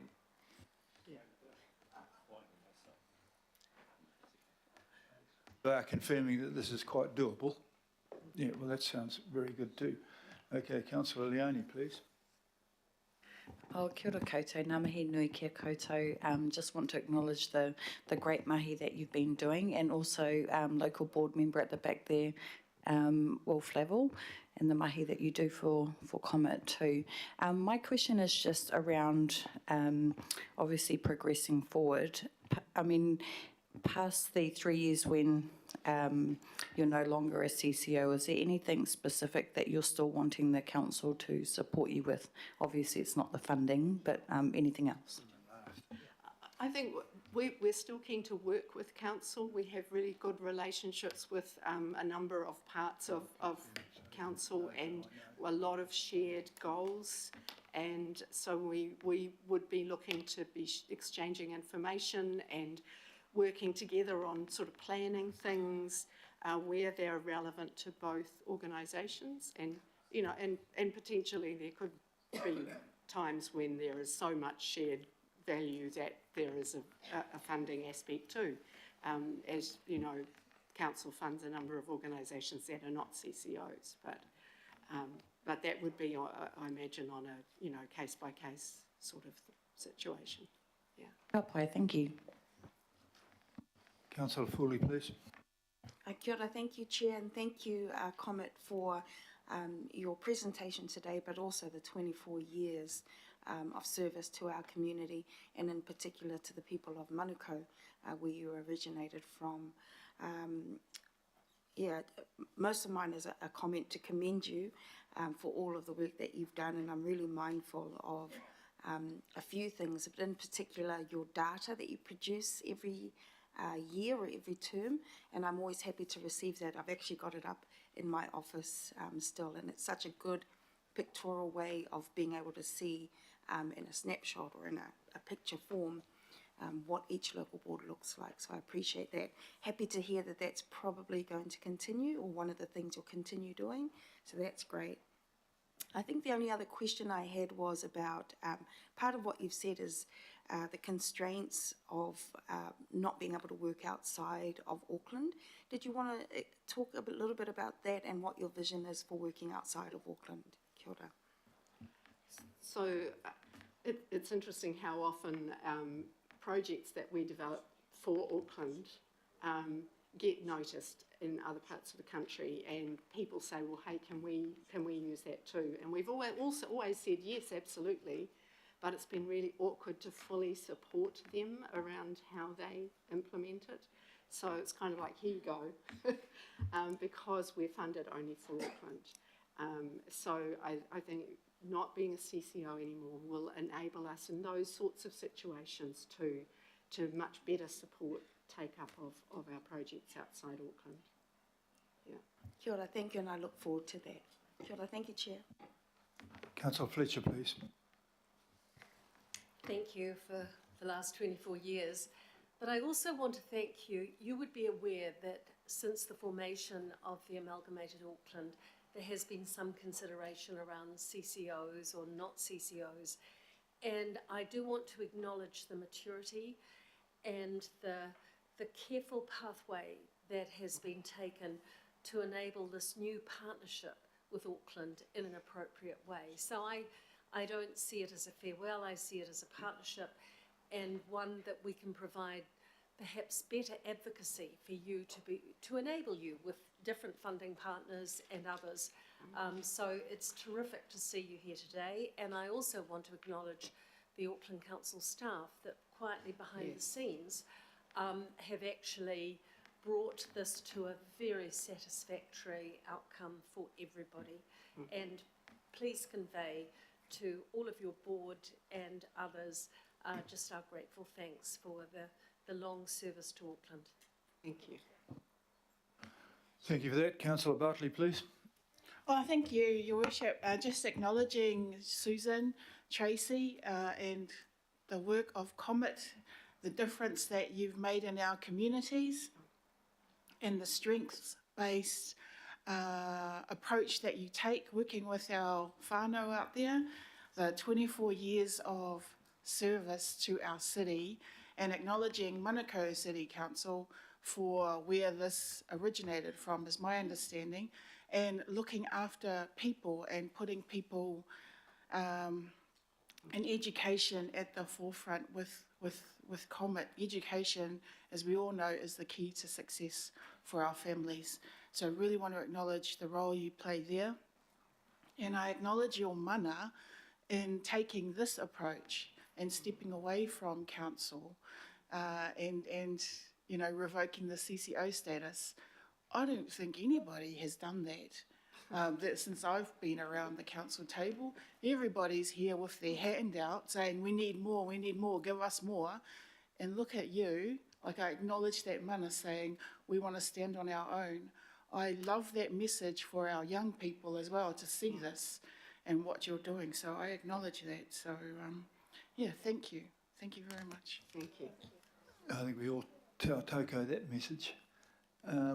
I'll ask Alf to sum this up, but we've got no more questions, and we'll move in and second it after. But I think, Alf, I'd like you to sum this up, please. Kia ora, Mr Mayor. Just want to acknowledge you and also your office for contacting me around having the opportunity, as well as the Deputy Mayor's office and Connor for contacting me. So thanks, Stu, for contacting us around this. Look, I know, and also I want to acknowledge Sharon. Sharon, you were in Manukau City Council, and Mr Mayor, 1999, October of 1999 was when Comet ended up being part of Manukau City Council. The interesting thing is that I've got some paperwork that I've seen when you were first brought into Manukau City Council, and it had contracted to council to provide leadership, advocacy and coordination services to improve education and employment outcomes for Manukau people. You have achieved that beyond 1999, and I want to acknowledge Bernadine Vester, who was the chair at the time. So I want to acknowledge Bernadine. So I also recall Mr Mayor and Mr Wilson again was part of Manukau City Council way back in the day. That's why he's got no hair. Is because of all the stress that Comet caused. That was a joke. But 2004, I know that there was a national award given to Comet in 2004, and that was the Education Trust of the Year, along with 9 others around New Zealand. So I acknowledge Comet for that. 2012, obviously, with the amalgamation chair of Auckland City and all the TLAs and the Regional Council, you then ended up relaunching Comet to then bring in Tamaki Makaurau. So I know that the relationship with Comet and with Sharon at Manukau City Council, with them, I want to also acknowledge Sir Barry Curtis, who had the foresight to get this done. Also, I know with that award is Gwen Bull, because Sir Barry Curtis and Gwen nominated Comet for the award, and they were one of about 9 that received this Education Trust of the Year. To you, Susan, and to you, Tracy, to Dr. Will Flavel at the back, to Ioane, who's also here, a board member, and also Jonathan, I mihi to you to say thank you so much for the mahi that you have continued to do since 1999. Councillor Fletcher has acknowledged the staff. I also want to echo those sentiments as well. Alistair, since you've been part of this, and Rachel, to you as well, but Alistair, to you, thank you. Thank you, because I know there were hard times through the Auckland Council and the CCO, so I want to acknowledge you and your team over the last 13 years of Auckland Council. Thank you so much. So, Chair, thank you. And just to all the elected members that are here and also staff, I have organised a morning tea with the CEO, the acting CEO, and also spoke to your office chair as well as the Deputy Mayor's office, and that's to all elected members. Will be getting an invite to a morning tea and hosting a morning tea on level 2 on Monday the 16th between 9:30 and 10:30. So, Susan, to you, 12 years. I leave that acknowledgement to you to say thank you. Ngā mihi ki a koe. Thank you so much for your mate. And again, Chair, thank you so much. If I would move that, Your Worship, and obviously look for a seconder on your behalf. Okay. Kia ora. Thank you, Chair. All those in favour, please say aye. Contrary? Carried. Thank you very much for that, and all the best.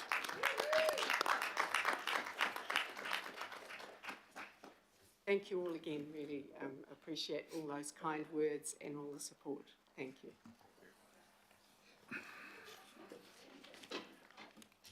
Righto, we've just approved the comprehensive recommendation in full, as well as clapping, I hope you realised. Item 10 is the budget reallocation for the new community facility at Avondale Te Hono, and Kay is probably still waiting in the wings there to see what happens. She is. Thank you, Kay, for at least giving me a picture of what it looked like. I've got Claudia Weiss, Angela Clark and Hannah Elaine, I believe, coming towards the table for this item. The purpose is to seek approval to reallocate existing FAO local board funding to the Avenue Community Centre. We do have an amended recommendation, which I suggest you all read.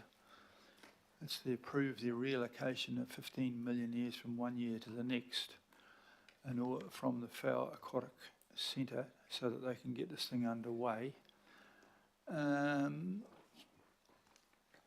We note that the overall combined budget for both of them doesn't change, and there's a third bit there is so that they're reminded, don't show up in 2 or 3 years and ask for more, because that's what you're doing. A reallocation has some associated consequences and disciplines. But I note Kay is nodding her head, so she's fully aware of this. And with that proviso, I must admit, it makes it a bit more swallowable for those of us who are worried about a long-term plan, which looks like a very steep mountain to climb. Thank you for that bit there to get, so you understand that. I've made absolutely sure it's coming from the pool project, so the pool might be only 25 metres and not an Olympic pool, but still. Claudia Weiss. Kia ora koutou katoa. I'm actually going to kindly pass over to my team here, who are going to introduce the program and why we've come to these recommendations. Thank you.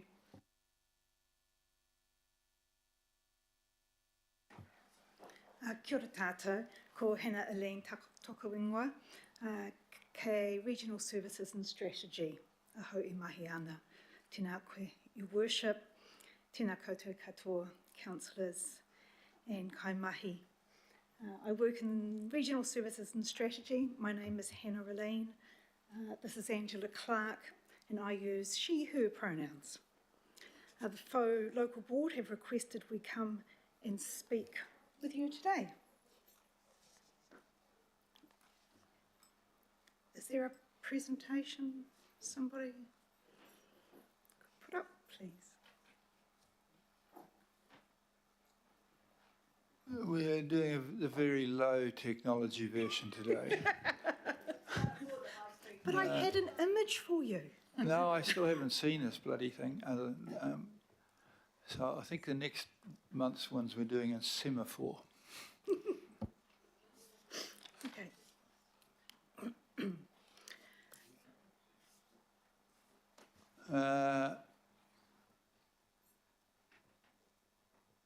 Focus is on the gentleman to my right, whose concerned face is not looking encouraging. Yes. I'll just carry on. Well, you might have to carry on, otherwise we're going to be looking at pictures of storm damage, which is probably not going to help you. Okay. Oh, absolutely. Okay. Have we got a copy printed out? Thank you. Okay. Avondale's current community centre is in poor condition. It has been operating as a venue for hire since January 2013. Thank you. Because of its poor condition, without investment, the facility can stay open for another 18 to 24 months.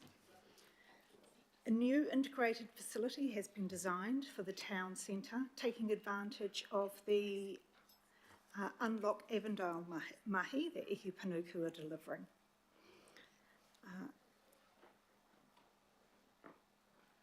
Ihi Panuku have used the Public Works Act to acquire the site for Te Hono in the town centre. And the allocated budget is insufficient to complete construction of Te Hono. And Te Pōri a Rohe o Whau have identified Te Hono as their priority and would like to reallocate the pool budget to ensure its prompt completion.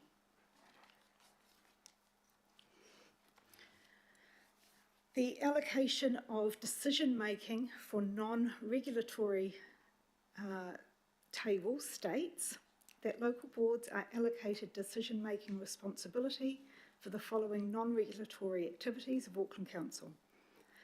Local community development and facilities, including the number of new local community facilities in their specific location, design, build and fit out within budget parameters agreed with the governing body. As budget parameters for Te Hono and Whau Aquatic were set by the governing body, the decision to reallocate within these parameters must be approved by the governing body, and that is why we are here today. Now, if you could just imagine, there's a map up there. It's a map of Whau Local Board, and then it's highlighting the Avondale area and showing you where the new facility will go.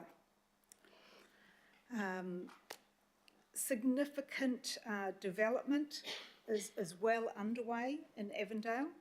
It is mostly high-density housing close to or within the town centre. Ah, there we go. Thank you so much. So I've said all that. I read that out. There's our map. Okay. Community space is important for our residents who live in high-density housing, like the housing that's going up in central Avondale.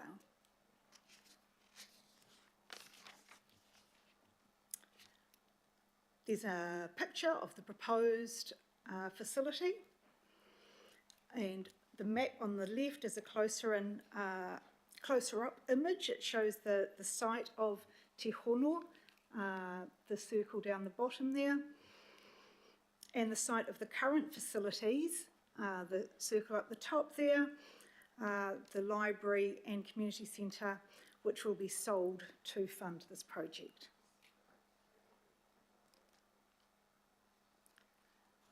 We estimate the future funding gap at $11.4 to $15 million. We have a confirmed budget of 27 to 28.6 million, and this includes the proceeds of sale. The project was reassessed through a value engineering process. The facility design was changed to reduce construction costs.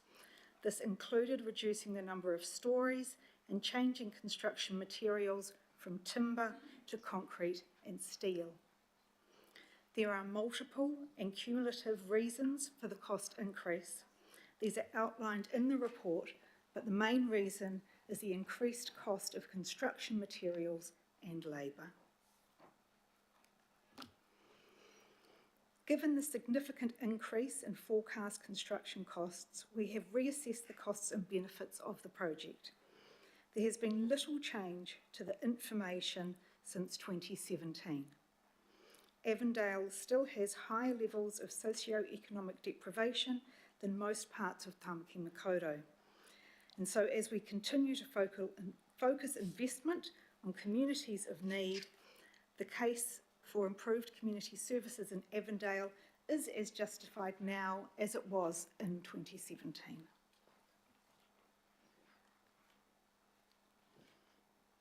As well as reviewing the original indicative business case, we also investigated different funding options.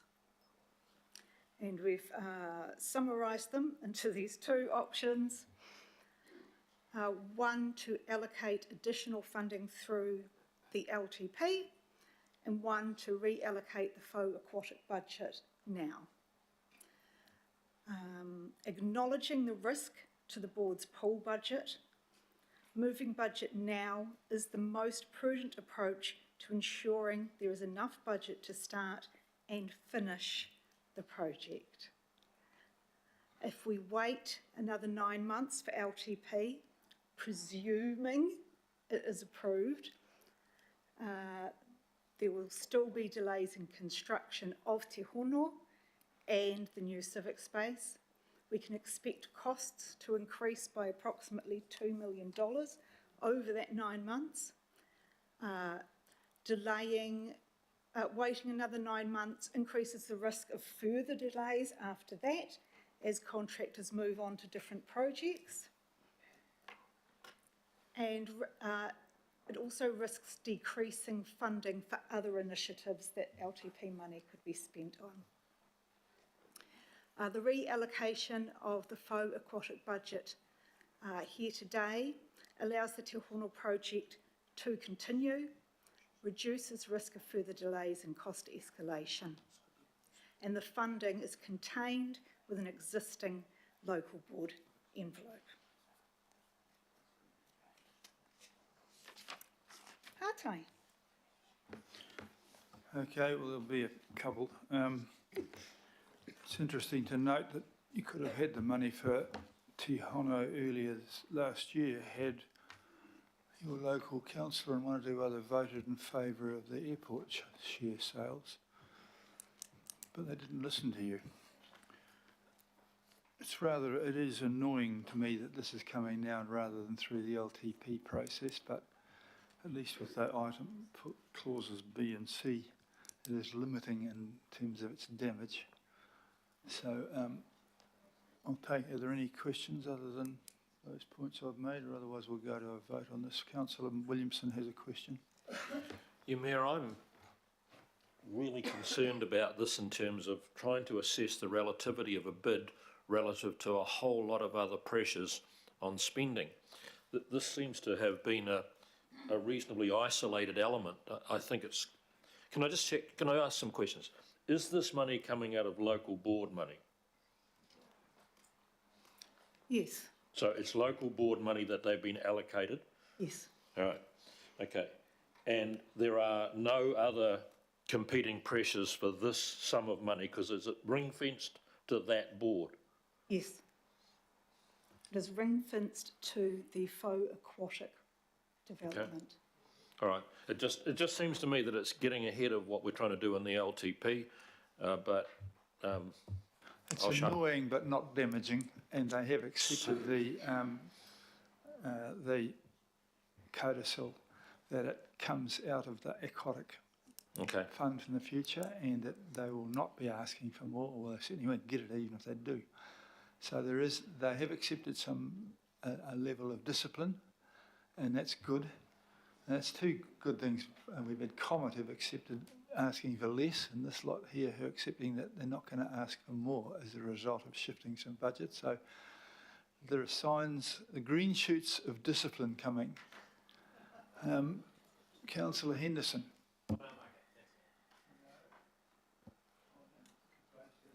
On that basis, I've a mover and seconder for this. I have a mover from Councillor Leone and a seconder from Councillor Turner. There's a comment from Councillor Baker. Yeah, thanks. I just want to commend the local board on their approach in two ways. Firstly, the pragmatic way of optimisation, where they're not trying to hold on to some sort of asset that is obviously past its use by date. So I commend you on that, Kay. Well done. And also your willingness to look inside your own budgets and not turning up here and asking us to give you more money. And I absolutely commend you for that, because I've been critical of that in the past for local boards. So well done and thank you. I think everyone agrees with that. Councillor Ferry. Thank you. I'd just like to briefly speak in favour of this, echo the points that Councillor Baker's already made. I would note that the airport share proceeds were for paying down debt, Your Honour, not Your Honour. What am I like? Your Worship, not for specific projects. So at least you're not calling the bishop. maybe next time. But I would note that, you know, your comment before about my learning colleague to my right, I thought was quite unfair. However, one of the reasons I support this is because actually this creates a really good sub-regional asset as well, that for some people in my community this will actually be the closest library and community centre, even though they're over the ward boundary. So yeah, I think this is a great little project that just needed a little bit more money to happen, and well done to Faux Local Board for finding that money and coming up with a really practical solution. Thank you. Councillor Foley.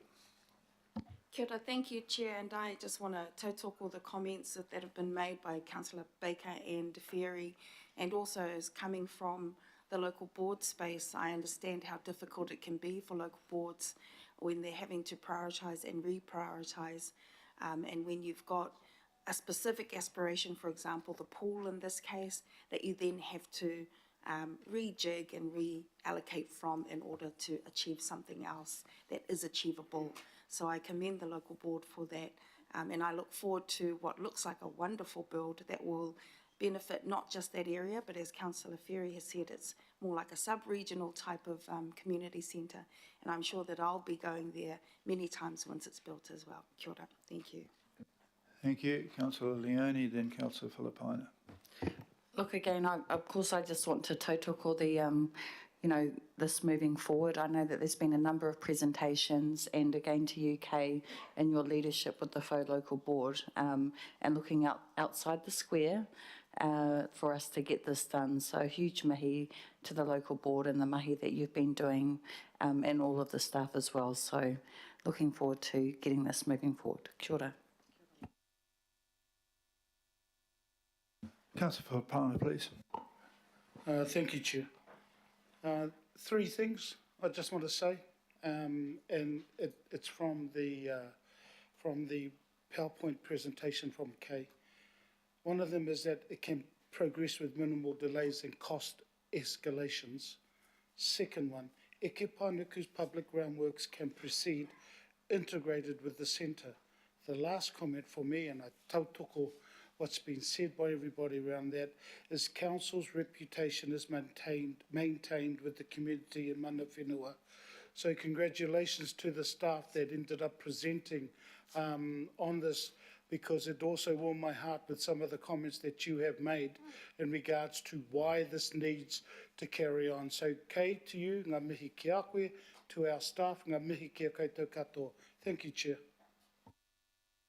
Thank you. Okay, has it been moved and seconded? Yes. All those in favour of the comprehensive recommendation in full, please say aye. Aye. To the contrary? Yeah, I'd like to record I know I'll be uniquely alone, but I don't feel comfortable with this, so I want to record a no. It's recorded. Please, that means it's carried, but with one. Thank you very much for that. I'm now going to adjourn for half an hour for lunch. Thank you very much so far. Kay's apparently putting on sandwiches somewhere.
Okay, I'm reopening the meeting. Thank you for your attendance, everybody. And I'd welcome Alistair Cameron to the table for item 11, which is the proposed legislation for transport in Auckland. Most of you have seen this several times, so it shouldn't take too much debate, I'm hoping. It's to approve the key elements of the draft bill for the incoming government to consider. And it'd be really nice if we had it ready for them before they were incoming. Thank you very much, Alistair. Look, in the spirit of that, it's been a long day and I suspect you've got a long afternoon. It's been well workshopped, so I think I'll take the report as read.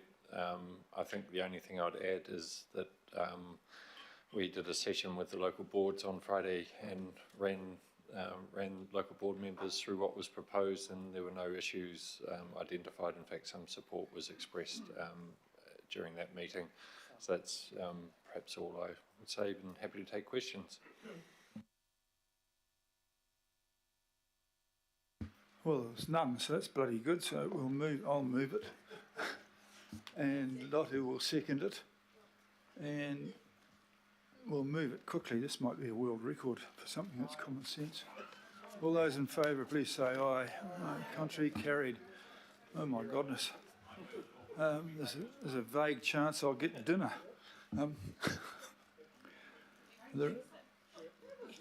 Sorry. Thank you for that, Councillor Foley. Item 12 is the Recovery Office update with Matt Tucker. Just in terms of reference for the political advisory message, there's a question as to whether we add. Everybody's welcome to come to meetings that we have with the political advisory group.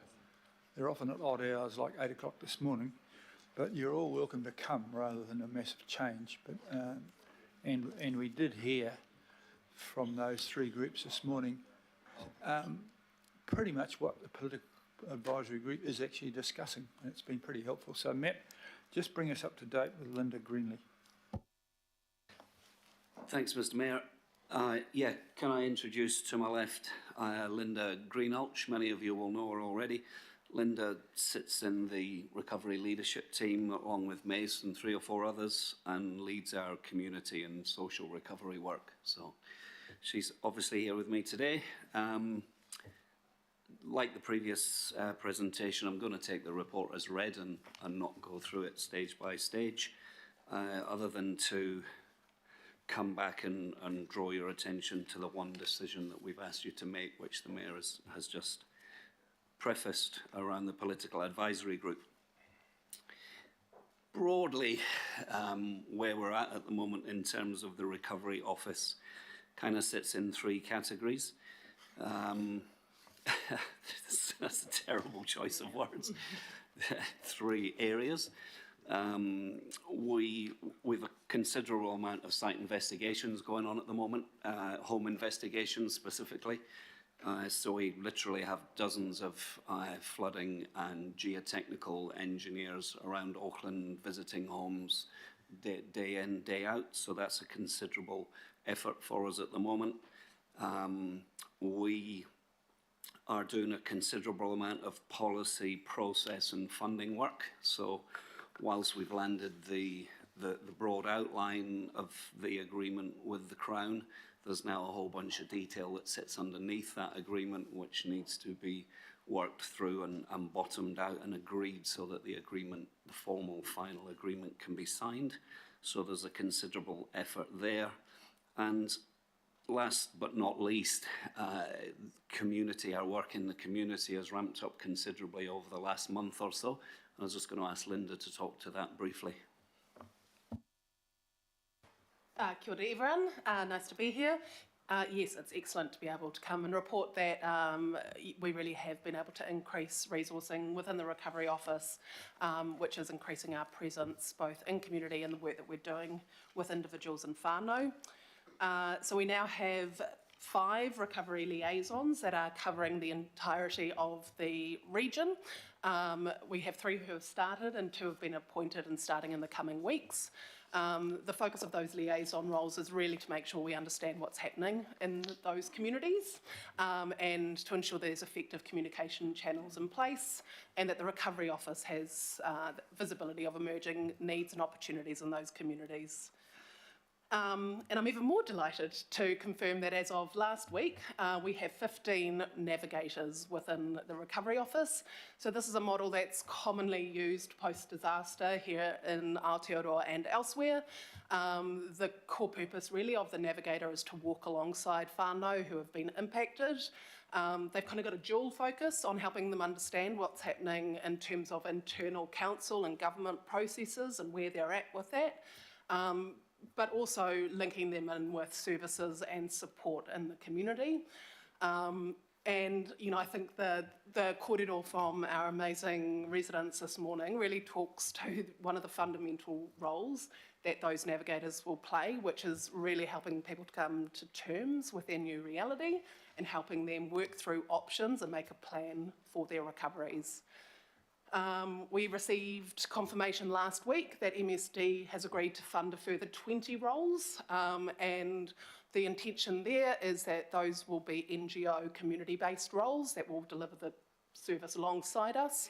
So that's just going to ensure that they're really reflecting local communities and that they're linked in with a wider network of support as well. Kia ora. Thank you, Linda. If I was to summarise sort of broadly where we're at before inviting questions and just talking again about the decision that we've asked you for around the political advisory group, where broadly we're in a position now where we're trying to move the Recovery Office from being reactive to proactive. We've had 4, 5, 6 months of really just having to react to all the things and that we've been faced with and a difficult environment to established how to proceed on so many fronts, but now that we're beginning to land the categorisation process, we're beginning to get through the negotiations with central government, we really importantly have just about got the people we need in the team now. It's been a real challenge to staff the team and find the resources that we've needed. We've got to a place where we're able, to some degree, to take a breath and step back and be less reactive and more proactive, which is a reasonably good place to be considering the last 6 months. I just draw your attention, could I now finally, to the decision that we've asked for around the mandate of the political advisory group. It's been a really good sounding board for us over the last couple of months, and I want it to continue to be so with a bit of a broader mandate, please.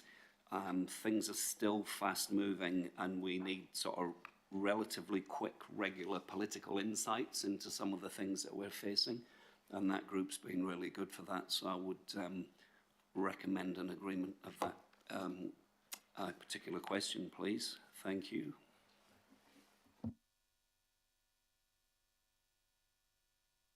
Councillor Philly, please.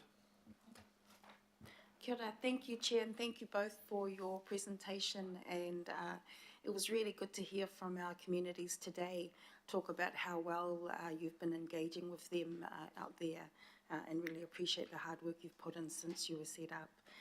My question relates to the communities who we don't tend to hear from. I'm mindful that in my ward, for Councillor Alf and I, our Māngere residents have come and spoken to us or to the local board, but they don't necessarily come to the town hall and talk to us and tell us about what they're going through. So if you could just give us an insight into how you've engaged with those communities in Māngere, with the communities who may not speak English as a first language, and then also in terms of connecting with the liaison officer and the navigator, how best can we as councillors in those communities advise our residents how they can get in contact and engage better with them? Kia ora. Kia ora, thanks, Councillor. Yeah, look, we're acutely aware that not all communities have the same capacity or desire to come and engage with us in this type of important forum.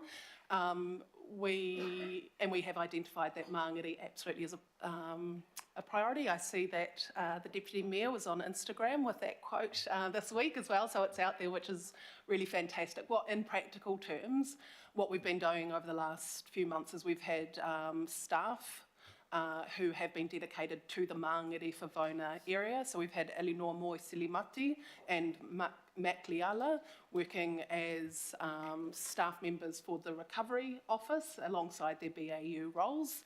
And they've been hooking in with local organisations who are supporting whānau in the area, attending local network meetings, making sure that information is getting pushed into that community.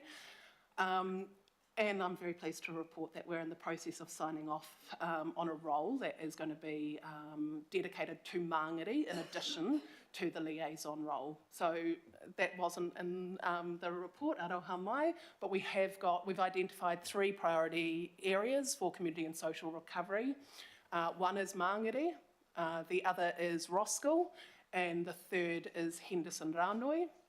Those have been identified as priorities because the pre-existing condition of those communities, the extent of impacts in those areas, as well as some of the data that we've pulled from central government around the drawdown of MSD civil defence payments and registrations for the temporary accommodation service, which tell us those are communities that are going to require more investment to recover well. So we have dedicated roles online in Māngere, Roskill and Henderson Ranui, who are really focused on more of that grassroots community development and working alongside local organisations. In terms of the best way to connect in with those roles that are coming online, I think that there is a comms piece in here, and that there's a memo that's coming to you or has come to you this week, which is outlining exactly that. In short, if you want to talk to a navigator who is about individuals and whānau, navigators at aucklandcouncil.gov.nz. And for the liaisons, jump onto our recovery page on our Auckland and you'll be able to find contact details for them. But also always very happy to be contacted, and I can help connect as well. Kia ora, thank you. Thank you, Your Worship. Good answer, thank you. Elf, it might have answered some of yours, possibly. Well, yeah, and so I'll just reserve my right and I'll put my hand up to speak. Thank you, Chair. Councillor Ferry. Thank you, and want to acknowledge how great it is to have Linda and her team on board, and really appreciate the korero that we've been able to have informally as well around some of the issues that are coming through from my ward. What I wanted to ask Matt was about the staffing increase, and this is something I've been articulating to residents who are particularly concerned about the slowness of the categorisation process. So, and I have been sort of talking to them about, how long it takes and how many staff it's taking and how we're tooling up. So I think that's the right term. So have you got a sense now that things are going to start moving at a quicker pace for them, or is this going to be sort of quite a slow grind for some time to come, or a bit of a combination probably? Yeah, thanks, Councillor. It's at the pace now probably that it's going to go at in terms of the amount of people and resources that we've got to get to homes and inspect homes and then subsequently categorise homes. There would be 30 or 40 engineers at the moment out around Auckland doing that work. You get to a point where you can't find any more of those people. It's been a considerable challenge to find the number of people that we've needed to go at the pace that we are. So I'm not sure I could find any more. I know I couldn't find any more if I wanted to go faster. That said, we think we're going to get through the majority of the home inspections by Christmas, if certainly early next year. All of that initial investigation work will be complete. Great, and well, not great, but yeah, appreciate the answer. So, we did at one point say to people, we're looking at a 6-week time frame. That, to be fair, no longer seems realistic, and I don't think we could have foreseen that when we made the 6 weeks. But what are we going to do there about going back out to people and saying, look, I know it's been 12, 13 weeks. You know, we're sorry, this is the reality of what's happened, and this is what you can now expect. Is that going to happen? I appreciate that in a number of cases we haven't managed to make the 6-week time frame response, and I can only apologise for that. Yes, you're right, it is a fast-moving situation and sometimes events conspire against us. Yeah. If there are homeowners who are in that situation and they've got significant need and are in a high-risk situation, whether the need be housing or the situation they're in still in their homes, I would urge them to contact us. We're easy to contact, and we'll try and deal with those situations one-on-one. Okay, thank you. Deputy Mayor Simpson, please. Thanks, Mayor. I just want to add my congratulations to the office and what you're doing to date. Councillor Foley, just for your perspective, I think I told you, but we did take, thank you, Matua Alf, for your invitation and that of Harry and Nick. But we did take Matt out to Mangere, and there were representatives from Alfie, 10, 12 organisations there. Really great with the feedback direct to Matt and the kōrero that happened between the two groups. So Mangere is actually feeling quite, inverted commas, loved. They did ask some questions around the navigators and things, where they were going to be located. But I think that follow-up that's happening from that visit will be really powerful for you. So again, Matua, thank you for your organisation of that. Look, my question is on those navigators, because I think this is key. As councillors, these people are going to be in our communities. And I looked for your email, but someone's whipped off with my computer. Are you going to give every councillor the contact details of the navigators for the areas that they're responsible for? Kia ora, thank you. Probably not. What we will look to do, but open to feedback obviously on this, is to ensure that there's really clear communication channels that maybe is not at an individual navigator level, but you'll be able to contact the central navigator team at one dedicated channel, and then they will reach out into individual navigators. Ultimately, we're looking at having probably around 40 of these roles, so I'm not sure how helpful it is to have every individual navigator identified. So my suggestion is that we start by having a communication channel in place for teams based on the place that they're in, see how that works, and then if we get feedback that it's not, that we adjust. Okay, because it's just, I know local boards will be more connected potentially, but if someone asks, it's just handy to say, go here, and if you had the local person who knew the area, I thought that might be better, but we'll go with your role just to see how that goes. Mayor, I support the continuation as per what the resolution, what this agenda item is really actually about. And I just want to say to my colleagues, the discussion is robust, not always unanimous, but robust and thorough, and I think the team is well representative across the table, so I think it should continue. Thank you. Thank you. Councillor Bartley, please. Thank you. I just wanted to know, so your role is more reactive to the floods that we've just been through, as opposed to proactive and preparing communities, not just in the communities that have been affected, but most of our community that could be affected when the next floods hit. Thanks, Councillor. No, sorry, I potentially didn't articulate very well what I was trying to say then. What I was trying to articulate was that the Recovery Office has found itself as a whole having to be extremely reactive to all kinds of situations in terms of the recovery effort over the last few months. We've now got to a place where we can be less reactive and more proactive as an office. But what I'm not saying is that we have not been and are still not planning for the future, in particular the production of the recovery plan, which is a medium and long-term document for recovery area by area. I perhaps just didn't articulate that very well. Okay, I'll move that we've received this, as seconded by the Deputy Mayor, and Alf wants to have a say about it. Thank you, Chair.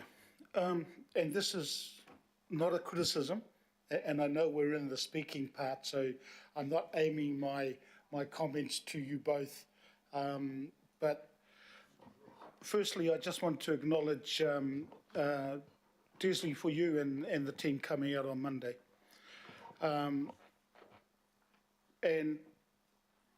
this is not a criticism, but I had the ability, Matt, when Matt got the position, I had the ability to contact him directly.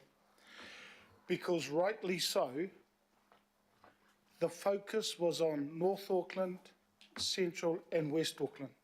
Rightly so. And I've been a record of repeating of myself around that. Rightly so. And to Matt, I acknowledge you and thank you for being part of the conversation that we had, because the people in Māngere felt that we were being left out.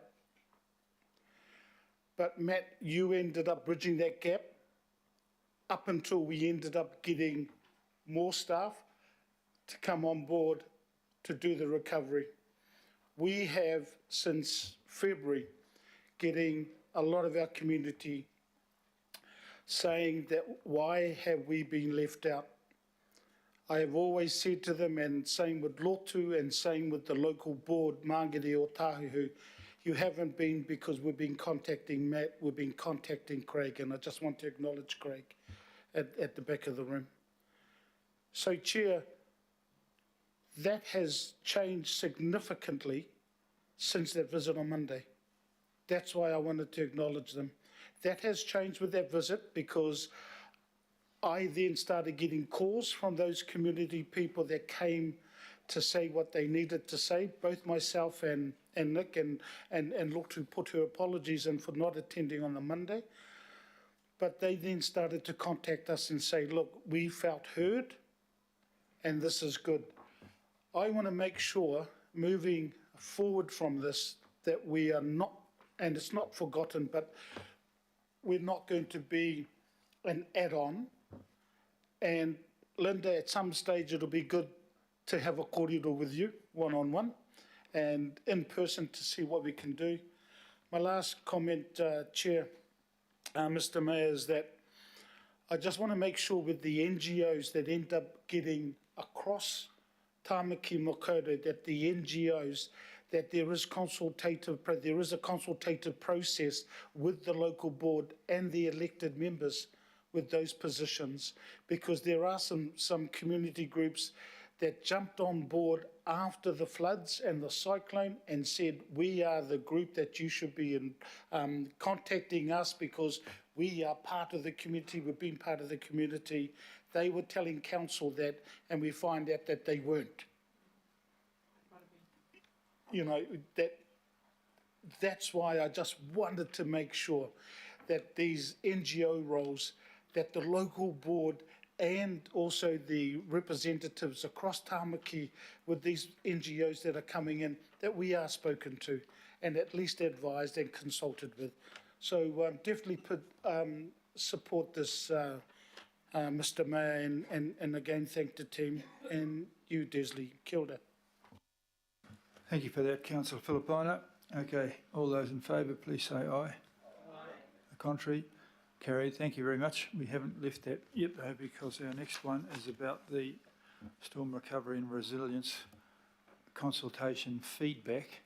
And that's Craig, are you coming forward for this one? We also had some of that from this morning, which is also very helpful in terms of how they saw that their own consultation feedback. Kia ora koutou katoa, ko Linda Greenos toko ingoa again. So yeah, delighted to be here talking about the consultation on the Storm Recovery and Resilience program, and are joined also, just acknowledging, by two of our whānau from the the advisory panels, the demographic advisory panels, Dylan and Teresa, who will also be addressing you through this presentation. So I think we'll try and whip through as much as possible. So look, the focus of the consultation was understanding the impacts of the storm, so what happened for people, what helped and what do they need next, as well as receiving feedback on flood management initiatives, and particularly the Making Space for Water program. Oh, thank you. So throughout August, we sought feedback from Aucklanders and from local boards on the Tamaki Makaurau Recovery Plan and the Making Space for Water program. Today we're reporting back a summary of that feedback and providing local board resolutions as part of your report prior to coming back to you in October with a full Making Space for Water program for your approval and an update on the recovery plan. I think we'll just skip through this one. Suffice to say, we had some objectives and principles that guided the way that we undertook this engagement. We held 19 council-led events over that time period, as well as 2 webinars, and we supported 7 community-led events. There was a total of 203 people who attended those council-led events, and we received a total of 2,051 submissions, either online, in person, or handwritten. So feedback on impact. So we asked people, how were you and your local community affected by the weather events? From those responses, 49% of respondents talked about impacts to their community, while 25 talked about damage to their home and or contents. We also asked, in the months following the storms, what helped you and your community to get through? So we got some really fantastic stories of community spirit and resilience coming through this. So 34% of respondents talked about that important community spirit and support as a really massive thing that supported them through, while 26% talked about being self-reliant and just getting on with things either by choice or because they weren't sure where to get support. If we just click on, we asked what would help you and your community to feel as though you had recovered, and how can we be more prepared for events like this in the future. So 34% talked about better stormwater maintenance as a thing that would make them feel more prepared for the future. 18% talked about improvements or better civil defence and emergency management response. And when, in terms of preparation, again, stormwater came up as a key piece of feedback with 21%. And 32% talked about changes to or improvements to planning and development. Now, there isn't a slide for this, but I think it's important and hot off the press. I think it's worth just sharing with you the feedback that we've received from mana whenua on the Tamaki Makaurau Recovery Plan, and then Craig will talk to feedback specifically on the Making Space for Water program. So we've received feedback. We invited all mana whenua, obviously, to provide feedback on the plan, and we received feedback from 7 mana whenua groups. Key themes that came through in that feedback were around partnership, and that the Tamaki Makaurau Recovery Plan should identify and support genuine partnership opportunities for mana whenua. Second theme was kaitiakitanga me hi taiao, so that the plan should place more emphasis on environmental well-being and supporting kaitiakitanga activities to achieve this. Talked about monitoring and measurement and the need to have this identified to assist with determining the success of implementation of the plan. Fourth was around hauora, so having a more holistic and aspirational focus to the plan to improve health outcomes. Whairawa, identifying clear economic and procurement opportunities particularly for Māori, but more broadly, which can be leveraged to positively impact mana whenua and Māori communities. And lastly, was around streamlining efforts. So there are existing initiatives which mana whenua have supported, which can and should be leveraged. So I'm going to end my bit now and hand over to you, Dylan and Teresa. Thank you. Kia ora, Linda. Thank you very much. Kia ora koutou, ko Teresa Platt tēnei, and I am the co-chair of the Rainbow Communities Advisory Panel. Dylan? Kia ora koutou katoa, my name is Dylan and I'm on the Youth Advisory Panel. And we just thought we'd really like to we're only here for a couple of minutes to talk to you today about the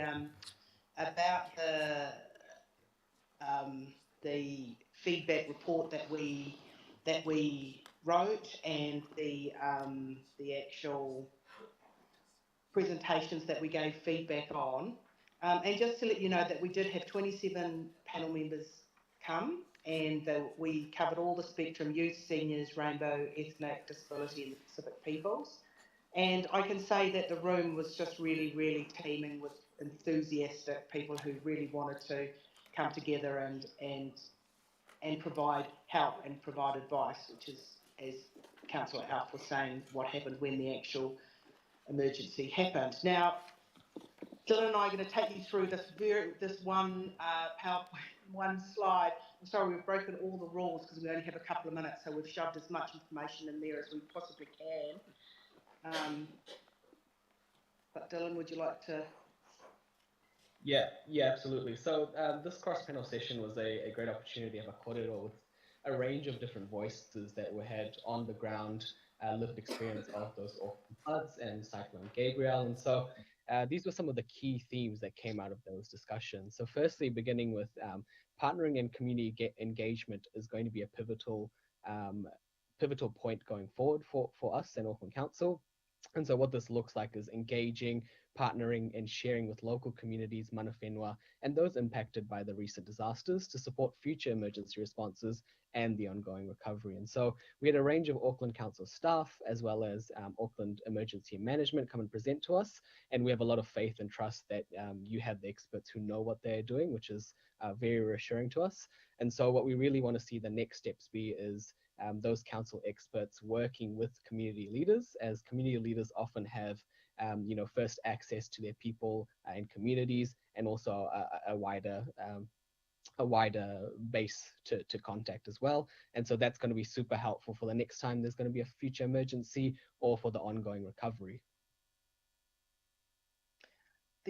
Another key theme was to have a coordinated and inclusive approach, and that was around agencies collaborating to reduce stress for impacted communities, and by having communications which are easily accessible and available on a range of platforms in different languages and formats. Having been impacted myself, it would have been really good just to have one number to call. And I think that would be, there's multiple agencies, but maybe people just, potentially just have the one number.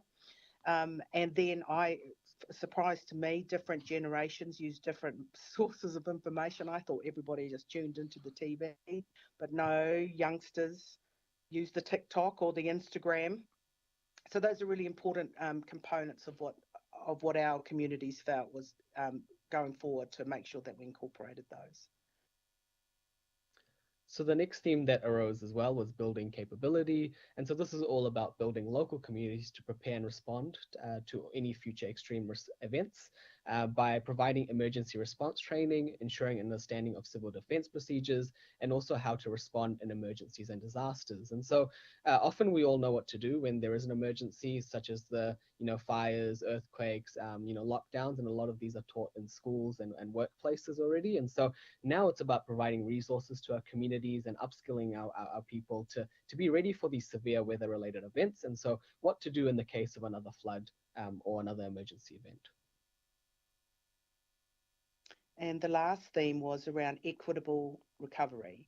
and that was recognising the need for greater support for vulnerable communities and groups who suffered property loss and damage, and sharing the costs between all residents. And obviously this was a great talking point at our workshop. There was a real emphasis on looking after each other and focusing especially on vulnerable groups, and obviously having a social benefit to making sure that the costs were spread equitably. And then obviously learning from previous events and funding processes to have them ready as well. So yeah, so those are the key themes. That obviously the report is in your hands. So and as I said before, the community was really keen, really enthusiastic about coming and helping, and they were there. We were there on the spot when it happened, and you could just see the community coming together, and we need to use that expertise now. Thank you for that. I've got some questions. Have you finished? No, you haven't finished, sorry. I haven't heard from you yet. Yeah, sorry, Your Worship. Look, I'll just quickly whiz through making space for water. So we had 1580 submissions in total, of which 697 supported, 291 were neutral or mixed, and 104 don't support. So when you do the maths, you can see there's a substantial support for the program. We also had a very successful hui with 29 reps from 15 iwi and the Chief Planning Office and Healthy Waters, and I'd like to acknowledge Nicola McDonald's leadership in this space and pulling that hui together, because it was a very, very well attended hui, and we did all of the water stuff together, so it was very efficient.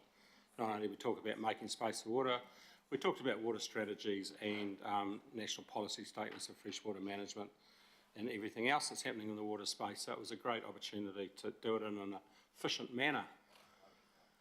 So some of the key themes, including te ao Māori in design, recognising specific impact on whānau Māori, identifying opportunities for iwi to partner in projects. And I think obviously the Making Space for Water is a fantastic program of the size and scale where I think we can do something very special with iwi Māori moving forward.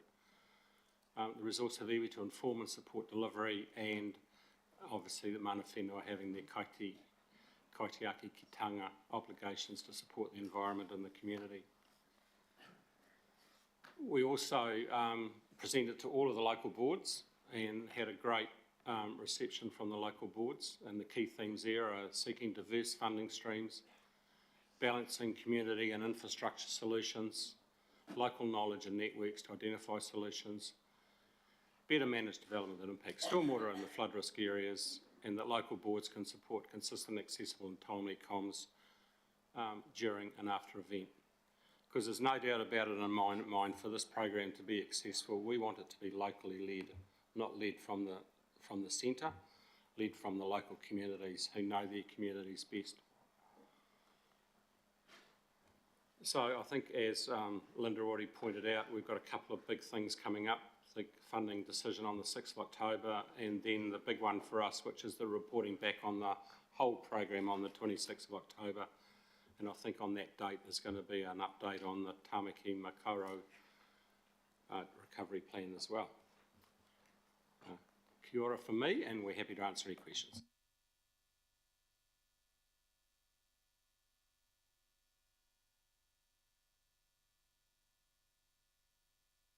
Right, you ready for questions now?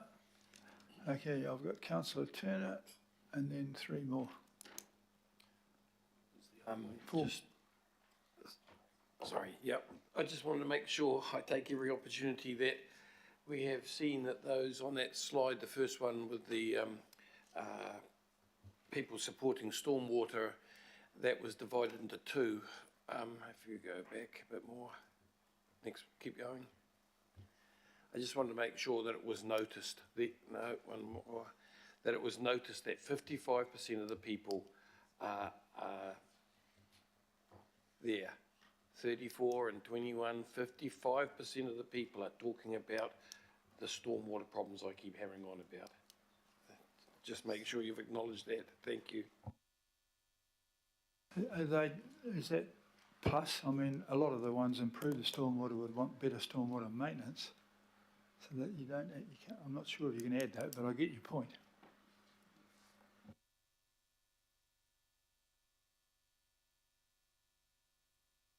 Councillor Dalton. Thank you. Tēnā kouroa, thank you for your presentation. Just a question on, and thank you for the key themes.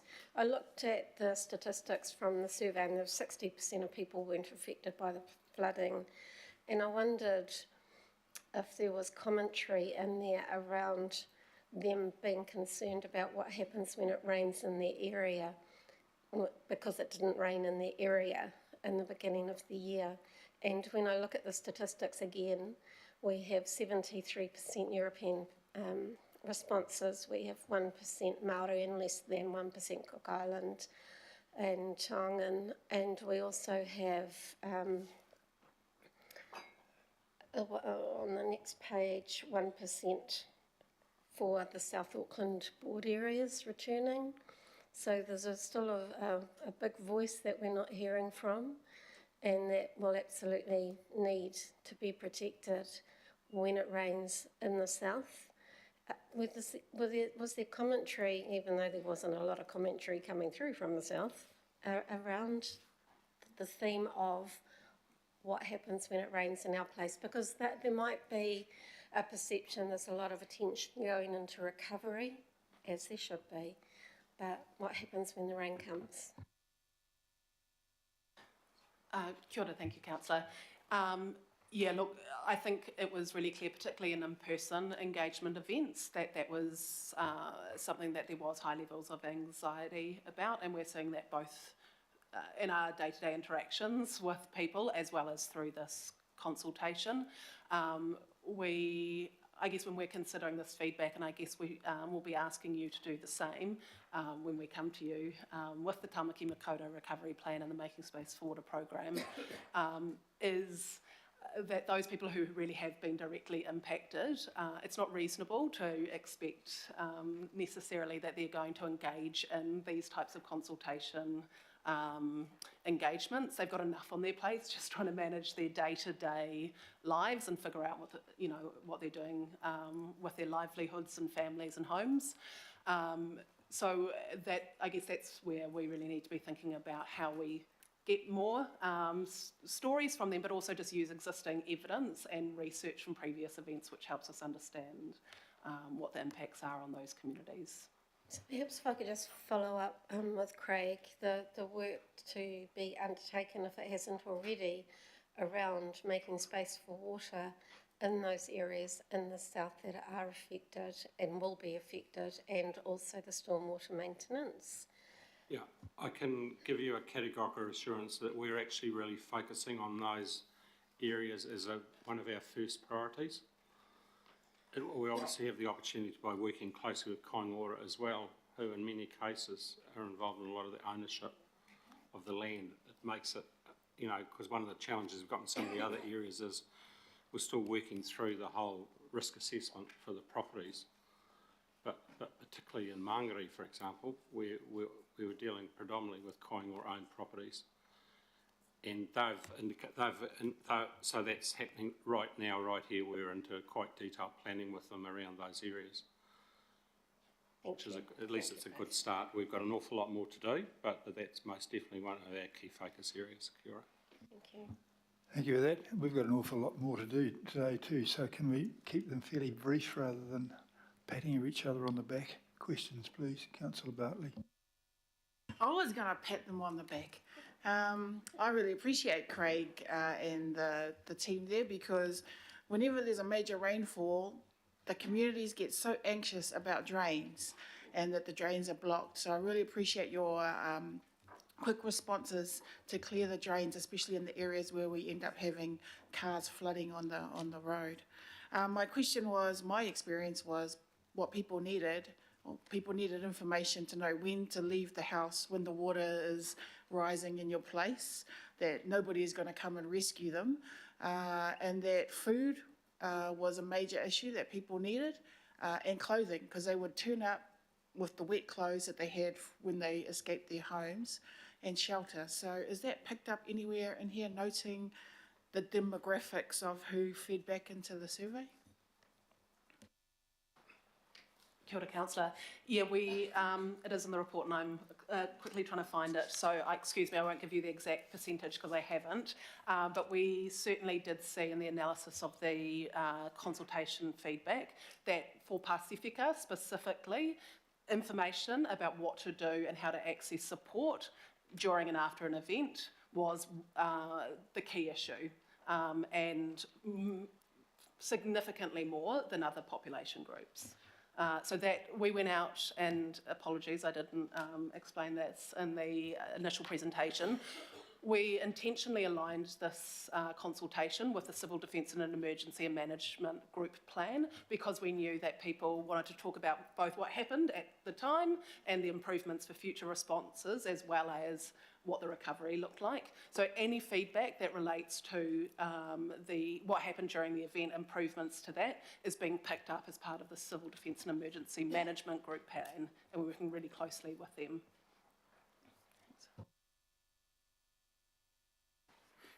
Councillor Walker, please. Sure. I've read the feedback and the local board feedback, and the question I've got is your response to very practical, basic things that people are suggesting in communities. And I'm interacting with people in Browns Bay and Manly and Stanmore Bay and Mairangi Bay, places that got flooded. And they're suggesting stuff, and the response that they're getting is a big storm event, it doesn't matter, we're not planning to do anything. And the particular concern that I've got, it goes to my question, is yes, there are the big storm events, but in between them, you've got the other storm events that can still wreak havoc to businesses and properties and the like, and there are lower level, sometimes economical solutions to them. Are we going to see those worked up and addressed? And that also goes with maintenance and the catch pits and the overland flow paths and all the other stuff. Most definitely, Councillor Walker, I think I've mentioned this before, but Making Space for Water is a regional program, and we want to work with all impacted communities, and we encourage communities to provide us with ideas. We do not ignore stuff that comes in from the community. We are obviously having to triage what's happening at the moment because our staff are absolutely running pretty ragged in terms of their workload. So the community might feel they're not being listened to, but it's just the reality of life at the moment. We can't deal with everything as quickly as we normally would. Because normally, you know, we pride ourselves in the way we get on and get stuff sorted out quickly. But when the pile is so big, we just have to apply some prioritisation to it. Kia ora. So my further supplementary question that goes to that, and again it goes to the direct engagement I'm having with communities, and I've spoken with officers, they're interested in a toolbox so that they can understand the catchment, so that they can arrive at conceivably localised surface water management plans. They can source some funds for that, especially when it's on private property. But they really need some tools, and if you go to the website at this point and you look for information on these tools, they're really not there. They're rather vague. Okay. Yeah, so that's part of our community resilience program, and I'll just reiterate, we're going as fast as we can, but we've got so many different challenges that we're trying to deal with at the moment. We do have to prioritise. Kia ora.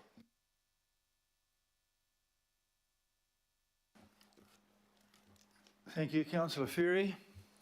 Thank you, and I just want to acknowledge the two members we have from the advisory panel who've presented. That was really useful and valuable, and I really like the way you managed to get it down into one slide by breaking all those good slide rules, but you did the job, so well done, Dylan and Teresa. Wanted to acknowledge that. My question, and it actually builds a little bit on Councillor Walker's question, is around this document here, the one that we put out for the Storm Recovery and Resilience consultation. I found this document excellent, really useful for explaining a lot of the concepts of what was going on behind the scenes to people, as well as being a good basis for consultation. And I guess my question is, I feel like we don't usually produce consultation that's this clear and this useful. So what have we learned from this process? Has this worked out well with the community? I mean, it works for me, but it might not more broadly. And how are we going to build on this for future consultation on this topic, but also on others? Thanks.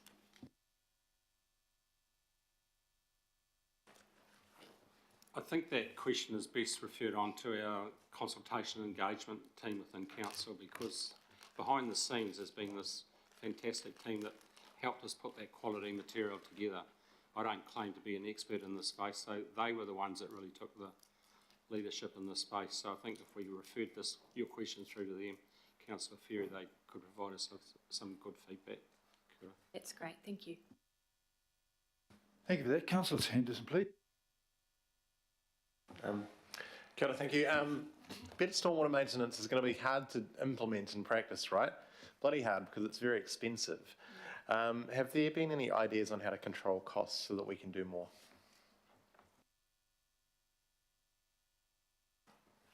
Look, I'd have to say that I think the way that our stormwater maintenance activities are carried out at the moment, I think we are doing them in a pretty cost-effective fashion.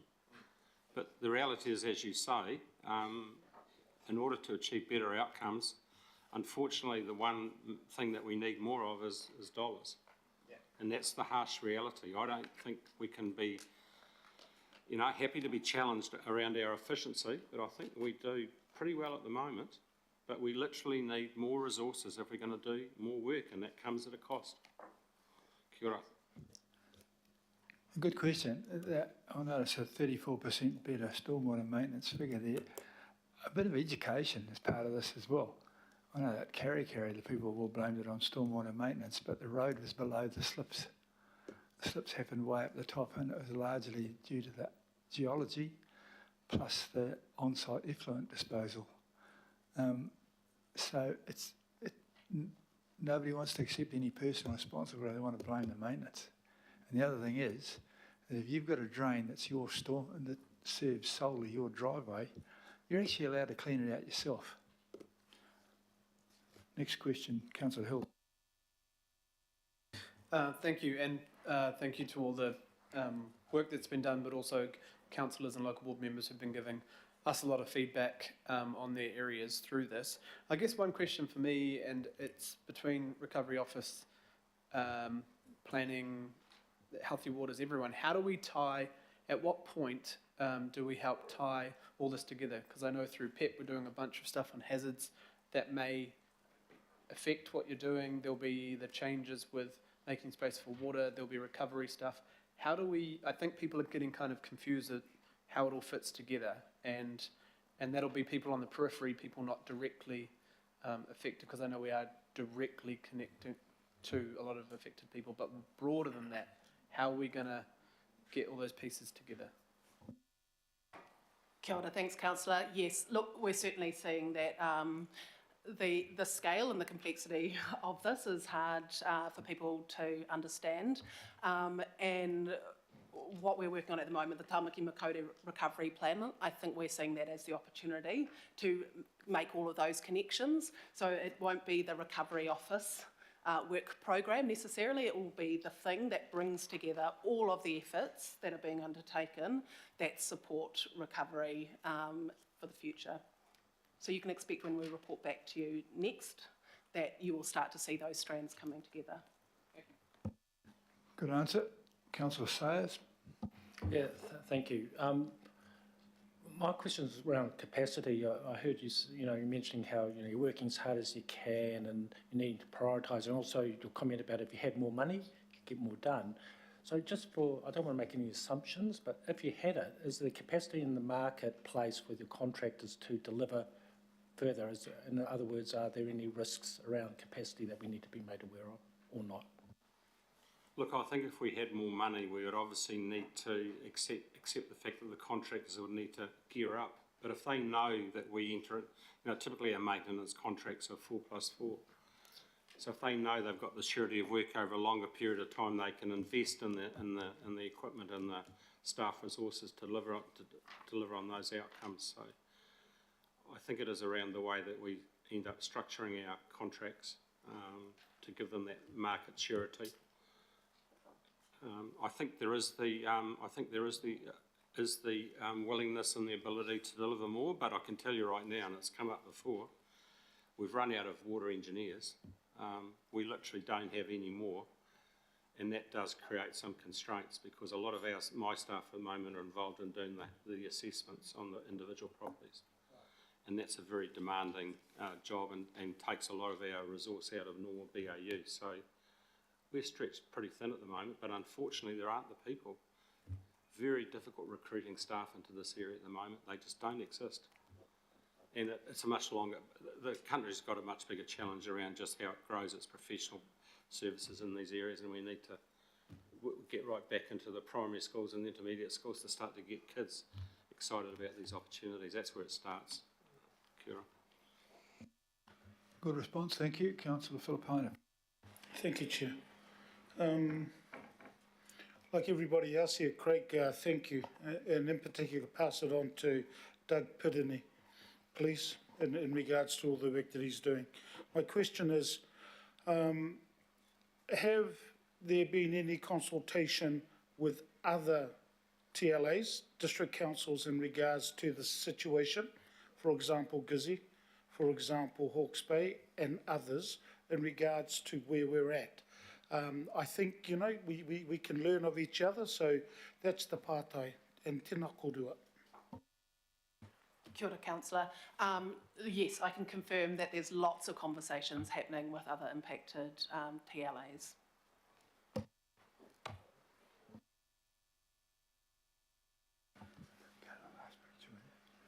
Okay, thanks. Well, it's been moved and seconded. It has been moved and seconded? Oh, move. There we are. Julie and Wayne, thank you. The picture up there at the moment, for those of you who care to look up there on the right, is the Wayne Brown who got the phone calls during the middle of the storm. I'm going to move that. Oh, any further comments? No, we've had a lot of comments. All those in favour, please say aye. Contrary, thank you very much for an entertaining and informative presentation.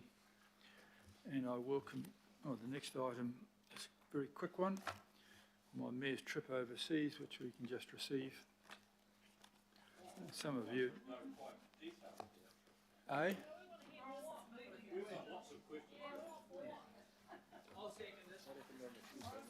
Okay, well, if you look at the open agenda, you can read the bloody thing. Eh?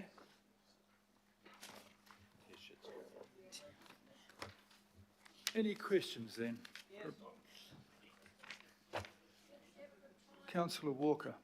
I've got a few questions that follow on for the trip, and I commend you on the trip. The first question just goes to improving our international relations. Correct me if I'm wrong, but I don't know that we have any sister city relationships or the like with anywhere in India. Now, it strikes me that Bengaluru, I don't know whether that's the right pronunciation, might be a goer, and it strikes me you've already... over on the coast. No, please, you know what I mean. So I just put to you that those sorts of things be considered, and further to that, the need for us to improve our international relations generally, because we're now down to, I think, just one person, and our relationships with other cities are at an all-time low, and consequently the opportunity for exchanging information and the like. So I just have a question mark around that. And then the other thing that you also mentioned is around the trade with India, which is very low, but also worrisomely our exposure to trade with China. And I just have a general question around the exposure of our city to circumstances in China. I'll have a go at those. Bengaluru is a city with... Bengaluru. It used to be called Bangalore, but it's changed. And Raycon are there as a leading thing, and they also have a thing called Sea Camp, which I mentioned in there, which is a golden opportunity for us to reverse our very poor performance as a city in the Innovation Centre, which most Councillor Darby and I noted in a recent discussion. And we're very poor in that, but that's a classic case of where they've offered a helping hand, and I am taking some leadership role across our innovation sector, which is not an innovation ecology, it's a whole lot of shambles of individuals who don't talk to each other, including Tātaki. We need to do something about that. In terms of our trade with China, interestingly enough, we do have I spoke at a sister city thing with our relationship with Guangzhou, and there's been a 6.5% increase in New Zealand's trade with the Guangzhou area this year, which is in fact 80% of the increase in our improved trade deficit came just from that one area. So we are reliant on China. I don't know how exposed we are to anything else happening up there, but it's important. But I'd like to improve it with India. And the other thing I found at my own expense in France was the true cost of a new surface light rail was $53 million per kilometre, New Zealand dollars, brand new. And the Auckland Light Rail consideration for their surface rail is $375 million per kilometre, or 7 times more. So you wonder what they're talking about. And the one of going under the ground is 14 times as much as this. And so it was an eye-opener to me. I like things done cheaply. And these are quality things, as you can see from the pictures. They look bloody good and everyone uses them.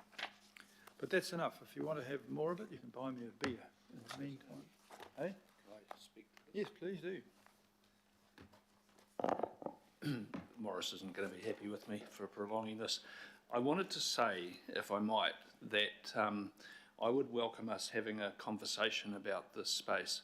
The reality in the last 13 years is that we've been through periods of enthusiasm for international relationships and recognising that there may be a value in terms of knowledge exchange, cultural exchange, trade opportunities and such like. And at other times we have chosen not to have that view. And the fact is that we're down to, as Councillor Walker says, one person who operates in this space, principally occupying their time with a bit of hospitality, a little bit of kind of civic response to for people coming into the city. There hasn't been a political appetite for people to travel.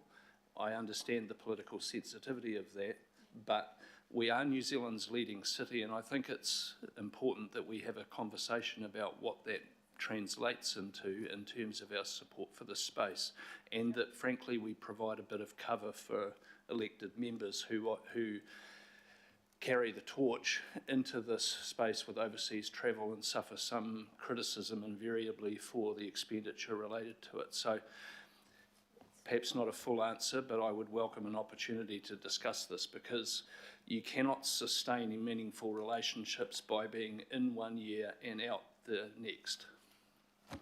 I just make the because I noticed observation. we have a particularly pinch-nostriled approach to this.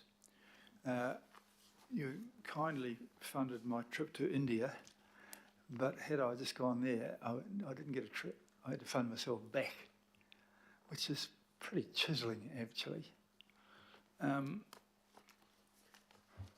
We are and I don't fly to Wellington. I don't. Eh? What's that? We were quite keen for you to stay longer. Well, there was a message. If I stayed there, I'd been earning a shitload more money than coming back here to do this. All right. I have 2 questions. Councillor Henderson and Councillor Filipaina and Councillor Fletcher. No, it wasn't you. Okay. Mistake. There's Councillor Hills. She's got a wobbly finger. Sorry, Chair, Mayor. Just a big comment, and you started talking about it a little bit, but I see that fantastic tram covered in rainbows. Could you please tell me a little bit more about the benefits you saw there and what they, not necessarily compared to what's proposed here, but what did you see the benefits of movement capacity and the use of that type of transport? Okay, well, I go everywhere with an open mind, and I went and looked in Sydney as well. And then I ask myself, when I see large government projects, what problem are you solving? And the main problem that they've been solving with the tunnels underneath the harbour and everything is the problem of getting re-elected. It had nothing whatsoever to do with transport. In this case here, this is a city the size of Christchurch, but both in Sydney and in the city of Angers, the uptake was immediate, and it's all day long. It's not particularly built around computer traffic into the city and out. You hear a lot of times from the various lobbies that something like 80% of our journeys in New Zealand are under 3 kilometres. That's the journeys that this is fixing, both in Sydney and there, because it's just so convenient. People can see it, it's regular, it's easy to get on, the disabled love it, just roll on and off, and people are just using it all day long. That's the thing. It's not. The other part about it is that $53 million also covered shifting pipes out of the road underneath. It wasn't just a brand new thing. They have, the picture there shows it on a wide street, but they go down narrow streets where they only put down one way, and they have it so that you can go down one way and it waits and the other guy comes up, so they don't have collisions or anything. And the main trunk here only has one track. They don't have them going towards each other, they have them off sides and things. So it was something that the people there completely, immediately took up in big ways. And the drivers of the expensive one are supposedly expecting them to build multi-storey apartments and God knows it everywhere. Whereas these things are just making slightly denser all the way around the place and not wrecking the city's charm. So there was a lot to learn from that, and I learnt that for nothing. Thank you. For you guys. The next question was from Councillor Alf Filipona. Thank you, Chair. And it's not a question to you. It's more of a comment in regards to the CEO. Is that okay? Phil, I have been around the table with several of the councillors who are here. I look forward to the conversation around travel, the relationships that we do have currently with other countries, because you have been here from the beginning and heard some of the comments that were made previously. So I look forward to it because, look, I think you're right, and as a result of also the Chair's comments, they need to be, at least not from a let's do it online, but a physical presence. So I look forward to that conversation. Kilda. Thank you, Chair. Councillor Fletcher, please. Thank you. I want to also address the challenge that was put to us by the CEO, and that is, I do think we need to have a sense of strategic objective as to what we're trying to do with those international relations. I think in 2010 it was rather difficult because each of the legacy councils came with a long list of sister city relationships, and it was a bit of a mess. But the reality is, if you go back to some of those core relationships, the investment that they have brought into Auckland is extraordinary, and they didn't rely on foreign affairs. If you look at the launch in 1999 of Study Auckland, if you think of the education dollars that came from that, and that had nothing to do with central government, nothing to do with Tourism New Zealand, nothing to do with foreign affairs, that was us using our nation state, if you like, capability to generate economic investment coming into Auckland in a really cost-effective way. And I could list a number of other similar examples, but I think that is one that's still in the headlights for us now of what we're trying to get going again post-COVID. But that requires some really strategic thinking. It requires some prioritisation, and not just because we've been friends with these people a while, we're going to keep going. I think we've got to be quite mercenary in looking at where the dollars will flow on from that investment. So I do applaud the CEO for raising this. It has annoyed me for a long time. The Mayor scored a few brownie points for me when he finally acknowledged in a more fulsome way the Consular Corps and other members who give their time, in most cases voluntarily, in Auckland to build up these relationships. I thought that was really good. The question I have for the Mayor, having just recently myself self-funded some interesting little expeditions, including light rail and meeting with Arup in London and looking at other bits and bobs, what was the governance structure that allowed for that little bit of light rail that has been so successful and was done in the most cost-effective way? Because I think if what happens is we're so busy falling over ourselves to make it better than whatever, and the business case has got to be this, that we end up stacking cost after cost after cost on, rather than actually, again, looking with strategic eyes on what we're seeking to achieve. So I'm interested in your visit, obviously, to see what was successful for you in the usage of that light rail, but what was the governance that allowed it to actually take place? Good question. Actually, there's a whole 14-page brochure which I've copied and handed off to the heads of AT and others as well, and ALR, and I'll make sure there's a copy available to any councillors who wish to see it. And it covers the length of time it took to make the decision, which, like most places, is longer than the time to build it. It showed that they did shift pipes from underneath. It wasn't just an easy run. And it showed that a third of the price was paid from the central government and 2/3 from the regional government, because the city of Angers has a region around it, a bit like this city does. The cities in France have a bit more individual power than what Auckland Council does, so that what we're trying to get from the government is not unusual. In fact, one of the reasons that kicked me off to go to France was that my equivalent, the president of the Paris region, who here would be called a mayor of the Paris region, but the president of the Paris region is my equivalent, called on me earlier this year and discovered that I could speak a bit of French, and I chatted on about having family relationships down there near Angers, and I wrote to the mayor of Angers, who welcomed me, and I just went and visited the family petit chateau, and I even got myself on the front page of the Le Courrier de l'Ouest, with 650,000 copies sold a day, and so it's quite entertaining, really. But it all came out of someone wandering into my office, and the only benefit I personally got was I got a free ticket to watch the All Blacks lose the first test, which was a mixed bag, really, I have to say.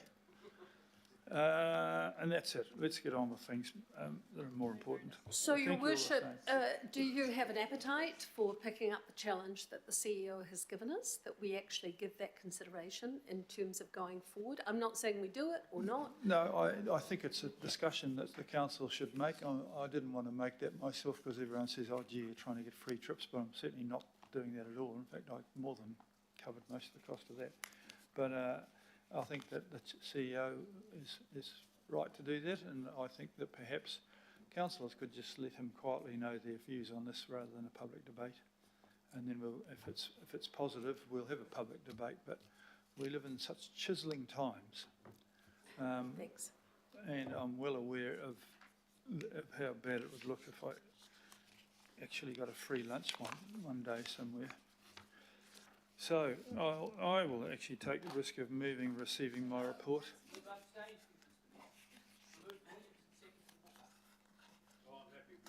Well, that's very good indeed. I'm appealing to the extreme right. All those in favour, please say aye. Thank you very much. Now we'll get on with the next one, which is the report back from the political working groups. Is anyone going to Ajiva? We're just receiving them. Who's addressing us on this? Happy to move, Mr. Chair. Procedural. Hey? Right, well, we've got them, and we've got some of them, I'd have to say, some of them have really got stuck in and finished things. The revenue one's done their bit, finished. The parks one seemed to want to chat on for a while. Well, that's fine with me as well. These are supposed to be self-organising and not supposed to be supported by massive numbers of staff. I have been putting pressure on the Chief Executive about numbers of staff showing up. You will recall when we went to the consultation meeting about the stuff which we just discussed. Don't choose the worst example. Well, it was the one that came to mind. 12 councillors showed up and 24 staff showed up to watch us, which was rather overdone. And in fact, the Chief Executive owned up to the fact that he would have made it 25 had he not pressed the wrong button on the lift. But it was rather more than we need. And then I got a complaint from the port company, who suggested when they presented to about the future of the port, there was 30 staff showed up, and at Ikipanuku, so I rang the chair there and told them that was unacceptable, only to discover that 15 of them were ours. So we do have an awful lot of people. The councils may not visit overseas, but our staff tend to visit meetings rather more than they should. So, and the point of these, you can carry on with them if you like, or you can stop if you like. I'm not forcing you to have these things. I'm expecting you to meet and take your own minutes and make your own decisions and just consider your own length of time. Revenue's been and done it. Parks and things are happy to carry on. That's fine with me. So just keep reporting as you do. Moved by me, seconded by Councillor Fletcher. Pardon? Fully Walker, okay. Even better than me, that's better still. So all those in favour of receiving those, please say aye. To the contrary, carried. Excellent stuff.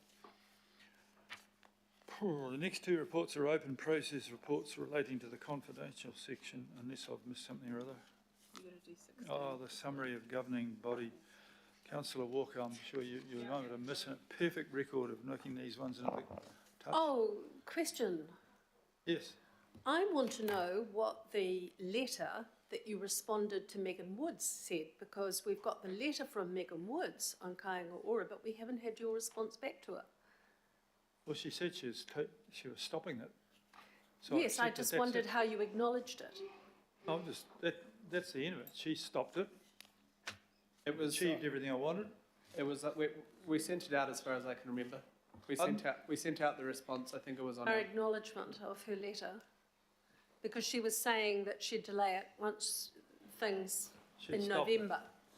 Yes, well, if she happens to show up after October the 14th, I shall send her a letter about the next stage. But at this stage here, she'd stopped it. Thank you. And so I figured that was it. I didn't really want to push more humble pie down her throat. All right, we've had moved and seconded. All those in... Oh, Councillor Walker, you and Williamson, the team. All those in favour, please say aye. Thank you very much. Carried on. Now, the next two are about... I'll move both of these reports. Is there a seconder?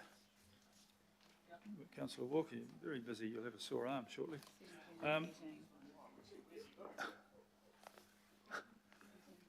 So we want to get on those two show up later on anyhow. That's why we're moving and seconding those. So all those in favour of moving on, please say aye.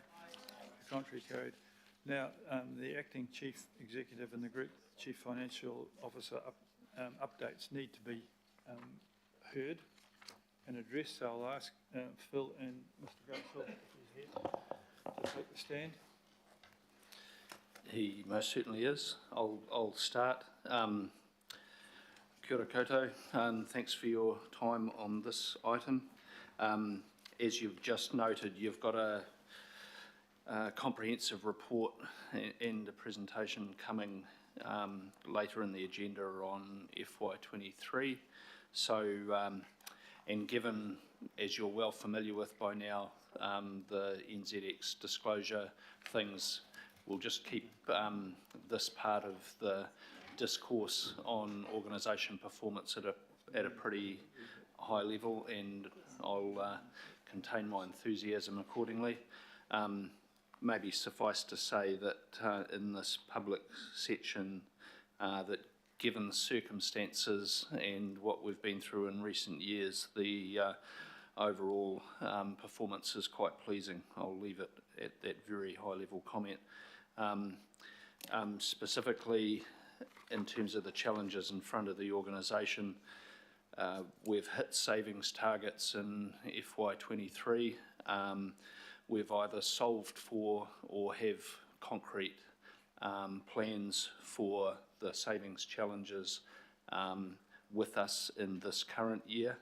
I did want to speak very briefly to the staffing and staff costs aspects, partly because it's been in some media earlier this week. So it's important for you to know that to the period to the end of July, so the cumulative picture for FY23 in the first month of this year, given changes across the group, we are 420 FTEs down. That's a consequence of 335 redundancies and the balance being, as we've talked about previously, vacancies being retired as we manage by attrition to reduce the impact on people and mitigate some cost, but principally to mitigate the impact on people.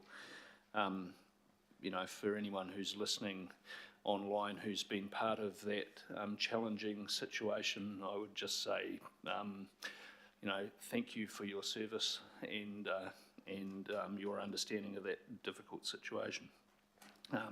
I mention, I want to be really clear that those are group figures, and there's a significant footprint in, for example, Auckland Transport and Tātaki, but likewise in the council parent organisation. I also might caution around numbers. We often have discussions about total staff numbers. Of course, it's a very, as it should be actually, in terms of being agile as an organisation, the numbers are quite fluid. So I'm giving you one picture in terms of the savings-driven effects on the council group, but equally there are pressures the other way. You've heard a report from the recovery function today. There are getting upwards of 100 people involved in recovery now, 70 staff and a number of contractors, and as was reflected on, that's continuing to grow. And of course, as always in our world, you've got things that are driven off population growth, growth over time in the capital program. And I particularly want to mention as well that we were running things very lean through the last couple of years in recognition of the financial situation, as you would well expect. But we've been carrying probably an unsustainable number of vacancies in certain of the services.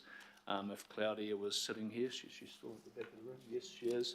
You know, I do note that we've been having some issues in terms of the ability to open some services because, you know, when you've got rostered staff and minimum staffing levels and what have you, if you've got any gaps, you can compromise your ability to actually open.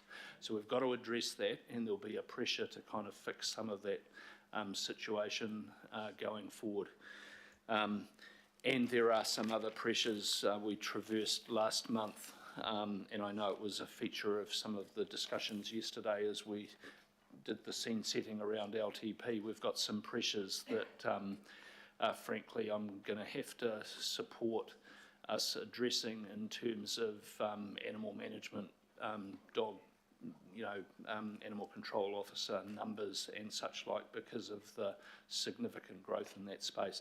That'll be something that comes through to you in due course and through the LTP, but we're still, 8-9 months away from that budget cycle, so there's some stuff that we're going to have to address sooner than that. Beyond that, we've had a good discussion about recovery today, but just reflecting on key things that have been a key focus in the last month. Clearly, the conclusion of negotiations with government, then leading into the design of this buyout scheme and the shaping of the Making Space for Water program. That's been a key focus. Secondly, the conduct of the airport share sale. I know that there are different views around that, but the simple fact is that you resolved to do it. It was a job to be done, and it was done. And a significant effort went in to achieve that, and particularly acknowledge Peter's support around that. Personally, just as an FYI, I'm on a tour around the region in terms of meeting with the local boards. Done 5 or 6 this month. There are more to come, and that's about recognising the unique governance arrangement we have and the fact that I've got to have some visibility and connect with them. So I'm on a program around that and meeting with staff as well. Next point, wanted to acknowledge, and there was some brief discussion about this yesterday in one of the LTP workshops, but I just want to acknowledge the manifesto and the work done by Mayor Wayne and his office in that regard. Out of that comes some work that is underway.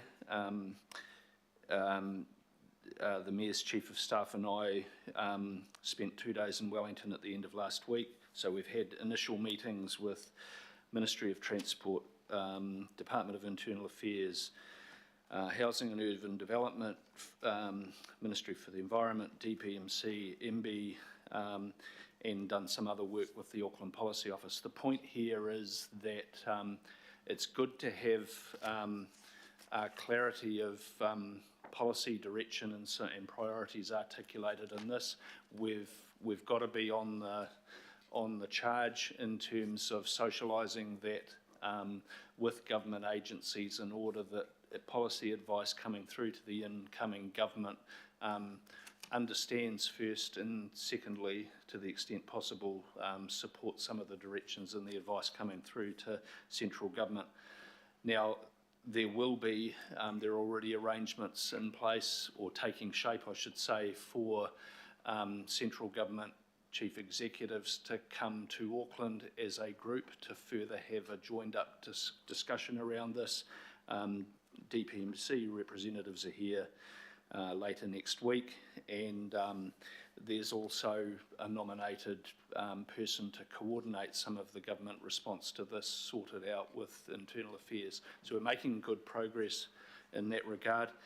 Clearly, the upcoming election means that things are a little bit up in the air in terms of an ability to have political engagement at the moment, but that will need to be a focus post mid-October and sorting out some of the arrangements, and look forward to working with you on that engagement at a political level with Wellington to try and progress some of those priorities for Auckland.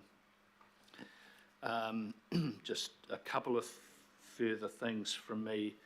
I wanted you to be aware that when you resolved that the organisation would withdraw from local government New Zealand, there was also an acknowledgement, in fact a request, and then an acknowledgement from local boards that they would explore some level of engagement with LG&Z. I wanted to report back that we've had quite a number of discussions with local board chairs around that. I think they have quite wisely chosen not to try and replicate what would have otherwise been a membership arrangement formally with LGNZ. They did explore the question of associate membership and such like, but I'm letting you know that we are talking with LGNZ. We want a very simple arrangement that doesn't look like a membership arrangement, but which enables us to have a free exchange of our policy and research work, theirs and ours, that enables elected members to participate in some of the developmental opportunities. This is particularly true of local boards in terms of some of the training offerings that they have, and vehicles mechanisms such as Te Maruata and the young elected member group and such like. Really simple, very light touch, and not trying to in any way undermine the position of the governing body in terms of withdrawing from LGNZ. So those discussions are pretty advanced, and we'll formalise them. Well, formalise them is overstating it, but we'll have a clear understanding with them about that. Megan couldn't be with us today to talk about any of the reforms. Suffice to say, maybe on her behalf, that they are continuing to progress. Key bits of enabling legislation were passed quite late in the day, water reform, for example. Clearly it's a difficult situation with the election coming up and people speculating as to whether certain of those reforms will survive in the longer term. Staff need to recognise, however, that the legislation's in place, the direction formally hasn't changed, so we've got to keep faith with that. To that end, we've had ongoing discussions with the National Transition Unit and the new Northern Waitamaki water entity. We've been continuing to resolve all of the issues such as boundary issues around stormwater infrastructure between Transport ourselves in terms of Healthy Waters and the new water entity, and a number of other things. We'll reach a point where I should mention as well that this is difficult space, right? Because we've got quite a number of staff involved in this who themselves sense the uncertainty here, and it's really important that we keep things sort of calm and stable. We don't want through this exercise to lose a whole lot of good people because of uncertainty. So some care's been taken around that. I think, Your Worship, I will leave it there and hand over to Peter. Thank you, Phil. First point I'd note is that we have a wealth of information on last year's performance in the confidential section, and that's prior to release to the NZX tomorrow, so there's quite a deep dive we can go into on last year's performance. I'd like to start with talking about the LTP process. So I'd describe the long-term plan 24-34 as being on track, full stop. I would put the caveat in that we are taking a different approach to support political direction and decision making, and this alongside our normal rigorous audit processes means that there is added pressure across the group to meet the constrained timelines that we always seem to have. As of mid-September, so this doesn't include yesterday, for example, there have been 4 well-attended budget committee briefings and 2 workshops, including 2 briefing sessions for local board members. These so far have covered the overall LTP process, legal and audit requirements, financial context, climate reporting, performance measures framework, infrastructure strategy, asset management, rating matters, and the proposed engagement approach, so quite intensive. There have also been online sessions and follow-up meetings provided to staff across the group to support the preparation of information and advice to provide further insight to support your decision-making. There has been ongoing engagement with the Mayor's Office and support provided for political working parties so they can feed into the process, as well as our regular communications with Audit New Zealand to keep them across what's happening. As Phil has indicated, the Auckland International Airport Limited partial share sale went through as signalled in the annual budget. Auckland Council sold 103.1 million shares on the 31st of August 2023. The Council achieved a weighted average sale price of $8.11 per share compared to the NZX market closing price on the same day of $7.81. As such, the sale proceeds were $833 million, with the sale proceeds being used to pay down debt maturing shortly thereafter over September and October. Also in September, we raised a domestic green bond issue. That was for $300 million over 5 years and was a retail green bond. This was our first NZ dollar retail bond since 2021, and it had good engagement across retail, asset managers and banks, as well as some offshore investor participation. It was pleasing to see the degree of support for that. The proceeds will be allocated to finance eligible green assets in accordance with Council's updated sustainable finance framework. Turning now to the financial performance for the period ended 31 August 2023, and starting with Auckland Council Group. Capital investment, even at the start of the year, was 94% of budgeted delivery, with 475 million spent. That's 28 million below budget, and this was mainly due to the varied commencement timing of the projects at the start of the new financial year compared to the budget phasing that was expected. Some of the key areas of capital underspend were Auckland Transport asset management projects and climate action transport targeted rate funded projects. Watercare's flood corrective project works were also delayed. These projects were still in the design phase and are not expected to incur significant spend until later in the financial year. The residential smart meters project was below budget due to supply chain challenges, but they've since been resolved, and the project will ramp up in the next couple of months when the meter stocks arrive. Net direct expenses at the group level were 19 million, that's 11% favourable to budget. The biggest overs and unders were fees and user charges revenue. This was 6 million over budget, mainly due to building consents, licences and permits revenue, which had higher processing volumes than budgeted. This was partly offset in a negative sense by water revenues, port storage and demurrage, which were both under budget. Employee benefit costs were 1 mil higher than budget, which was mainly because of the timing of the implementation of the restructuring, which has been spoken to, and lower labour capitalisation, which meant that that labour could not go to the capital projects and budgeted. Other direct expenditure was 12 million, or 3% lower than budget, and that's mainly due to less repair and maintenance expenses than budgeted due to project delays. If we take a quick look at Auckland Council Parent, rather than the group view, capital expenditure was 2 million below budget, and that's due to the timing of the delivery of the Corporate Support Services WorkSmart program.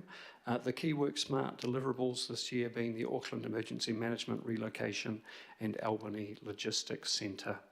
Net direct expenditure was 27 million favourable to budget. A big ticket variance there was the fee and charges, which I've already talked to in the building consents licences area. Direct expenditure was 12 million lower than budget, and there's two key elements of that. The 6 million mentioned that was favourable in repairs and maintenance because of project delays, and also employee benefits at the parent level, which was 6 million favourable, mainly from vacancies, particularly in areas that require specialist skills and are hard to fill, such as regulatory and ICT. So I'll leave it there. As I said, there is a wealth of material that we can discuss around last year's performance, and I'll now hand over to our Group Chief Economist. Thank you, Peter. Your Worship, good afternoon, councillors. The Treasury released its pre-election update on the 12th of September. The outlook is for economic activity to slow and unemployment to rise through into 2024 as higher interest rates dampen demand and inflation and a subdued global environment weighs on exports. An economic upturn is not forecast to begin until 2025. There is considerable uncertainty to that outlook, and the Treasury highlights the risk of stronger demand and persistent high inflation, so that interest rates have to remain higher for longer. GDP data out just last week shows economic activity was higher in the June quarter than had been expected. Also, net migration for the year to July is estimated at a record 96,000 people nationally. Now, that gain helps ease labour shortages, but it also adds to demand, including for housing. While the Reserve Bank is expected to hold the official cash rate at 5.5% next week, views are split as to the possibility of a November hike of 25 basis points to further dampen demand. CPI inflation out next month will show the extent to which inflation is coming down, and that will be critical for that decision. Returning to the pre-election fiscal outlook, it's much weaker than forecast at the budget in May, with lower tax revenue and higher expenses for the government. As a result, the operating deficit is forecast to peak at 11 billion rather than 7 billion in fiscal year 24, with a return to surplus delayed until fiscal year 26-27. Crown debt will peak a bit higher as a result. So this all means that an incoming government will face a more constrained set of options. Prioritisation will be needed to make the best use of limited resources, and the Treasury will likely expect evidence of benefits and costs of proposals. And a similar focus on value for money, of course, can also help inform your decision-making for Auckland Council's long-term plan. I would also like to highlight the IMF's report on New Zealand, released late last month. It cites the steps Auckland has taken to increase our housing supply as having helped the recent downward correction in house prices, alongside higher interest rates, of course. By that, the IMF is referring to Auckland's unitary plan, which has allowed for more flexible use of some urban land, with some more development opportunities being available, then housing suppliers better able to respond to demand, and of course buyers have more choice. And so this has enabled a surge that we've seen in Auckland in new dwellings since 2017, with research finding that more homes have been able to be built than otherwise would have been the case, with strong preferences for locations closer to jobs and transport. However, the IMF is warning that a sustained improvement in housing affordability will depend critically on land supply, zoning and infrastructure investment to support more homes being built. And of course, this underlines the importance of your decision-making to finalise Auckland Council's future development strategy. Thank you. I'll hand back to Peter, or to your worship. Okay, Councillor Sayers, please.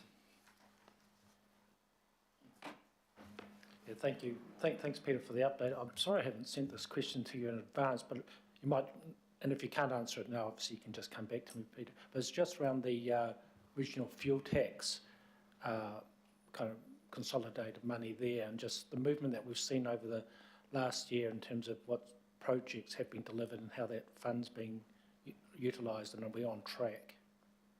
Yep.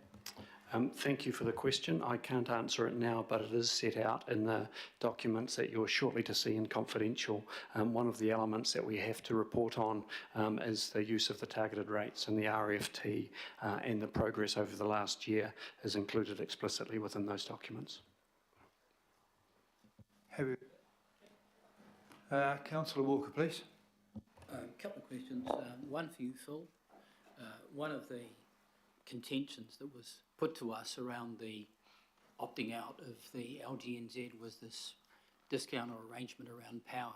Do we resolve that? Electricity, street lights. Yes, no, I'm aware.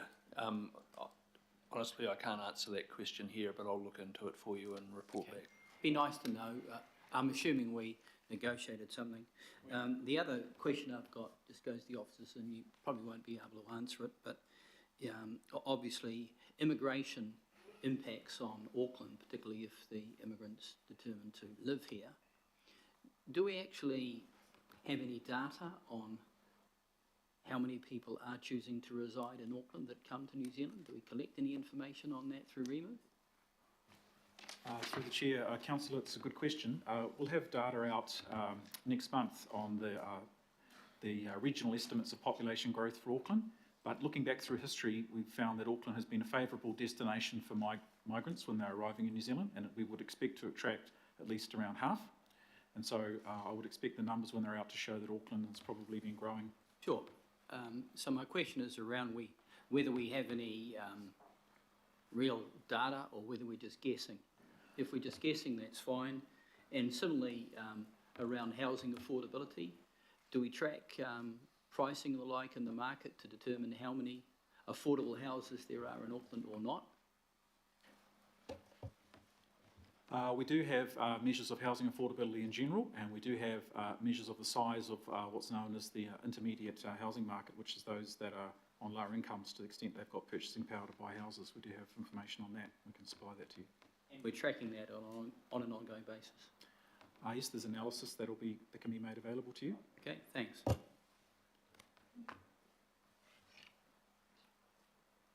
Deputy Mayor Simpson, please. Thank you, and thanks, Peter. And again, another apology for not sending you the question first, because I think it's one for Craig. But I did notice that we were over on the fees and charges and the consenting. And I just wondered whether that was because people are consenting for repairs for their homes that have been damaged in the flood, or do you think that's a normal over for consenting for new builds? Or just normal, you know? And I apologise. Craig Hobbs is online. You might like to answer that, Craig. Hey, Craig, you're on mute. Tell him to turn his thing down. Put your microphone down, Craig. Hey. The joys of online meetings. My apologies. Kia ora koutou. Thank you for the question, Councillor. The consenting, as you're aware, consenting volumes have dropped, but complexity rate remains high. So we're still getting pretty good income from consenting applications, even though the numbers are down. We've also changed our business model a little bit. We've been able to redeploy people into the likes of inspections and code of compliance certificates and BWOF work. So we've managed to keep our revenue high doing other business that we needed to do anyway, but basically diverting people into more productive roles at the moment as consent volumes drop. So hopefully that answers your question.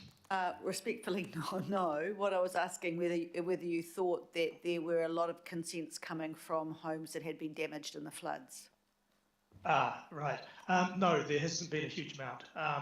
In fact, we've been surprised by how low the numbers have been. I can't give you the numbers directly, but I'll come back to you on that. It is slowly growing, and we anticipate there will be obviously be more to come. A lot of the works that were required through as a result of storm damage are actually, they don't need a consent. So it's really only the major works, and a lot of that still has to be done. Good, thanks. Shane, are you listening? Sorry, Councillor.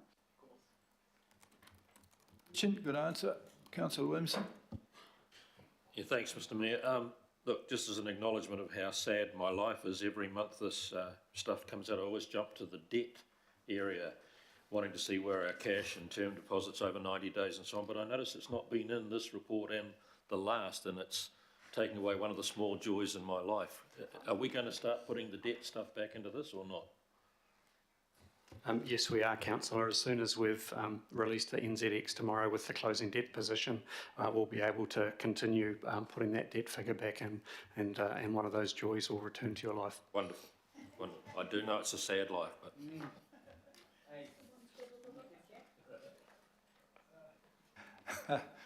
Well, that's the joys of having listed debt. You see, it keeps that secret. Councillor Watson. Thanks.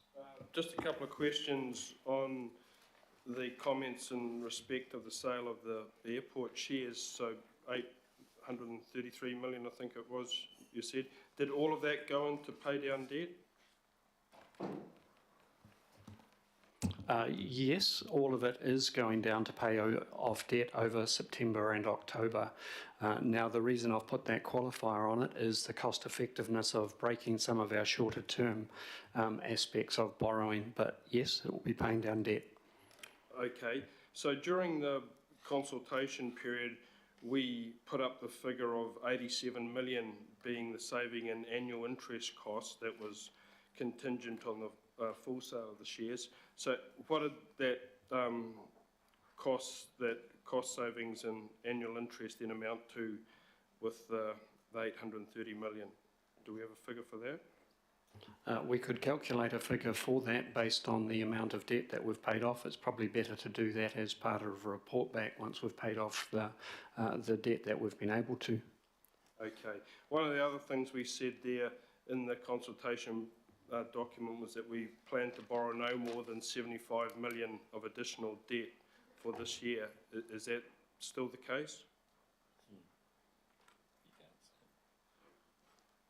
I would have to go back and refresh myself around the consultation document, but that would also be dependent upon the other aspects of the consultation document being resolved upon and directed as well. And I'm not sure that the consultation document in its entirety ended up in that space. That would be the decisions that were taken by governing body at the end of June that would determine the debt that was required for this current year. Okay, so I can just quickly read you the bit in the document. Borrowing no more than 75 million of additional debt so that we can cope with any future financial uncertainty. So that was what was written down there.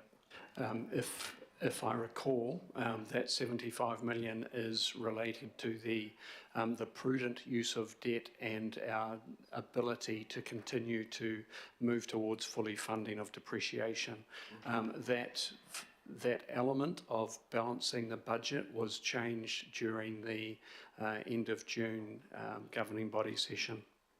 Okay, so in terms of the overall debt profile, then I'm just looking at one of these workshop papers we got back probably towards the end of last year, and I'm trying to reconcile it with what we've just received recently in terms of overall debt, which I think I saw in some document yesterday was to plan to go up to 12.6 billion. Is that overall debt greater or lesser than it was before the sale of the airport shares? So, I guess my reading of everything that we did with respect of the airport shares and the communications with the public was that whatever it ended up being would just come off, and the debt would then, benefit as a consequence of that, the overall debt. But what I see in these figures is the debt just continue to climb, and in terms of that 12.6 billion figure will be considerably more than what was anticipated. I would suggest that we shouldn't be talking about confidential information in this session. With due respect, the debt position will be dependent on the decisions that governing body make moving forward on their long-term plan decisions. The sale of the airport share has gone to pay off debt and will reduce what the debt otherwise would have been without that sale of debt. That's probably the best way that I can explain it through you, Chair. Okay, so without... It's a fair question, though. I think that when we get into the confidential thing in the next month, we'd like to have quite clearly what was the saving as a result of that, not waffled around by how much it could have gone up from other things. We do make decisions periodically which make things worse. We have floods, the reason I agree to pay for those, but it should be quite clear to do a sum that shows exactly what the saving came out of that. And I think that's a good question to ask, and I want to know exactly the answer myself. Okay, thanks for that. And I guess when I bring it up in terms, and I'm going, and that's why I'm quoting largely from the consultation material, which is on the public record, of course, and really the notion that was communicated to the public in terms of interest payments and the beneficial effect on the overall interest payment that selling the shares would have. So I guess what I'm ultimately looking to land on are our interest payments for this next year going to be less or greater than they were before the airport share was sold overall, in the overall figure. So we were told interest payments last year were 464 million, likely to hit 500 million for this year. So as a consequence of those airport shares, has that figure gone down? I'm absolutely sure it has, but we will have that figure clear next month. I want that as well. But we have to realise that every time that we put our hand up and vote in favour of buying back 700 houses without putting up rates axiomatically. Debt will rise, but it wouldn't rise from the base where it was, so we do save money. And nevertheless, it will be made abundantly clear so that all can see. And I'm right with you in asking that question. Okay? Councillor Lee? What is the level of dividend expected back from Auckland International Airport Limited now, given the altered circumstances? Risery is the answer. I wouldn't like to comment on anything other than publicly available information, obviously, and I don't have access to anything other than what is publicly available, just to put that on the record so that there's no issues with NZX. Some of the aspects that impacted on the timing of the sale was the need for investors to consider price-setting event for the Commerce Commission's determination of the weighted average cost of capital for the airport share and the airport, Auckland International Airport's result announcement, and within that result announcement, its dividend policy, which changed downwards, and also its outlook for future revenues and capital. So all of those aspects came into the timing of the sale and allowed the investors to have a fully informed view so that we had a contestable process and fully informed investors when they came into that process. That process was moving 91 times daily volume, so we needed all the investors to be fully informed so that we could move 91 days in one single transaction and at the 3.8% premium that we did. In terms of the dividend policy, because Auckland International Airport Limited has reduced its dividend policy, the expectations for ourselves with our current 11% share and for other investors is that there is less dividends that is going to be paid out than was initially expected, even during the period of the consultation document. When you dump a big parcel of shares, you lower the price. Can I just confirm with you that at this point in time, no debt has been repaid from the proceeds of the share sale? Is that correct? No, that is incorrect. So debt has been repaid from the airport share sales at this time? The comment I made was that the airport share sales were being used to pay off debt over September and October to be economically efficient when the tranches of debt that we have roll off so that we don't incur break fees. So we're doing the best approach to paying off the debt, and that is what the debt has been used for. It's already impacted on our net debt position. Some debt has been repaid or hasn't been repaid? Can you just confirm that, please? I think I've been quite clear already. Thank you. I'm not getting. I want an answer from you, please.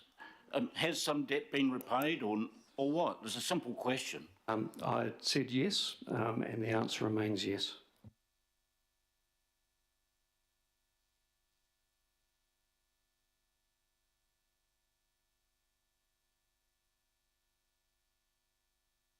No, all I can say is 100 million has been repaid using that money. At the moment, the balance will be paid over the next month.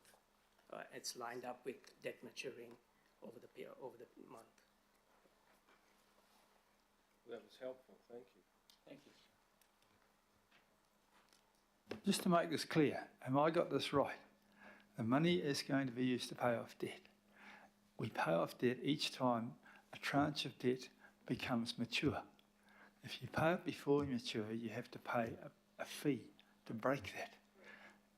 So far, a chunk of money, debt has become mature and we've paid that off. And the next time a chunk of money of debt becomes mature, we will pay that off.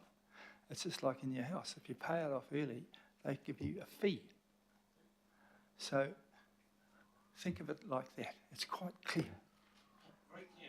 Very clear question, yes or no, and you've given most of the answer. That could have been given before, thank you. I accept that. But the question was answered earlier. Yes, it was. But we'll have little... The future tense was used, inadvertently perhaps, but the future tense will go to pay off debt rather than has paid off debt or partially paying off debt. It's not clear. All I'm asking for, and I'm entitled for some clarity. Yes, you are entitled. You're entitled, and he has told you, yes, some has been paid off, and when the next tranche comes available, it will be paid off. It's a simple question, just if it needs to be drawn out too bad. We spend a lot of time answering questions. We do, and I must admit... Look, Mr Mayor, we're all accountable, and these guys are accountable too. It's a democracy. That's how it works.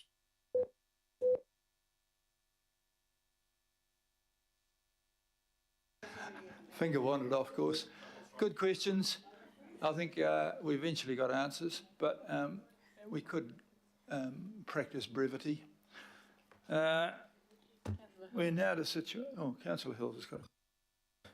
Kia ora, just on that, following on from that, could we, through the confidential, have a clear picture of the unders and overs on that? Because obviously consultation, what was sold in the end was quite different to the options on the consultation material. And also, clearly, the signal post our decision, or no, before our decision was the dividends are going to pay off. And the dividends forecast are far less than we originally got told from Auckland Airport. That's another thing that so could that should have been given much more clearly. Could they have publicly told us what they're going to be next year, which should have been given as the answer to the first question. So we will learn to be a bit more clear. I guess just in monetary figures, that would be good. But the other question I had on the, that's great work on the green bonds. Could I just have a brief update to how we will get through the long-term plan a surety that we will have all the risk built into what we have to achieve climate or emissions wise to keep that lower cost interest through those green bonds, so to keep the agreed position we signed up for. Sorry, probably didn't, but I know we have to do a certain number of things as a council otherwise it will cost us. Okay, thank you for the question and the clarification on some of the airport sale wrap, and I think that will be part of what comes back to governing body, is that fulsome look at the airport share sale, what was achieved and how it compared to what was initially expected. With respect to your second question, I believe that relates to the sustainability linked loans and the three dimensions in there that move the margin of that rate up or down depending on whether we achieve it or not. Including things such as our greenhouse gas emission targets and our how diverse our procurement processes are. It's those types of aspects within there. Within the next session, I believe we do have something in volume 4 of the climate report that talks to some of those elements. Okay, and so is the green bond release, the 300, it's in the public agenda, Yep. is that just linked to those projects? That's the only...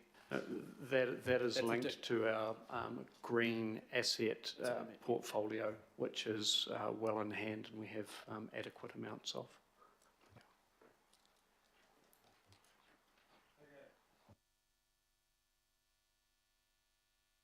Thank you, Councillor Hills. Councillor Fletcher, please. And we're going to go into secrecy. Thank you. And if this is a question that could be better posed in the next section, I'm particularly anxious to know that we haven't lost a lot of knowledge in the whole library area amongst some of our senior staff. Can I be given some comfort and assurance that the importance of that institutional knowledge has not been lost in such an important area for the Auckland Council? I think the answer's no, it hasn't been lost, but Claudia? So kia ora koutou, and thank you for the question. No, so we try very hard to make sure that we retain our staff, and within our libraries and information services we have very, very long staff tenure, which is also a real advantage. So with all of the changes that we make, including changes where we potentially might propose staff reductions, we really also try to redeploy wherever possible so that we minimise any knowledge-based impacts. People do retire though over time, so those things will naturally happen. So therefore it's also important that we have a good succession plan. Thank you.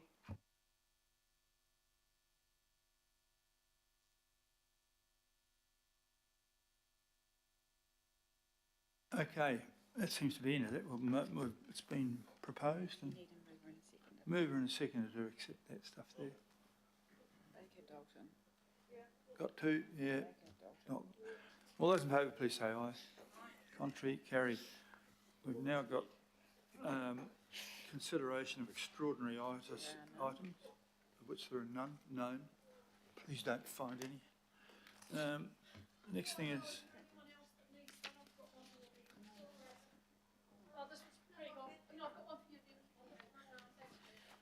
Well, it's an extraordinary item, but I think what we'll do is we'll move the motion to exclude the public for the usual reasons. Moved by Baker and seconded by Dalton, and now we're all those in favour of being secret, please say aye. Aye. Conference. And we'll need to adjourn now. We need to adjourn for a plumbing stop for a couple of minutes while the ladies reset the computers. Thanks, Matthew.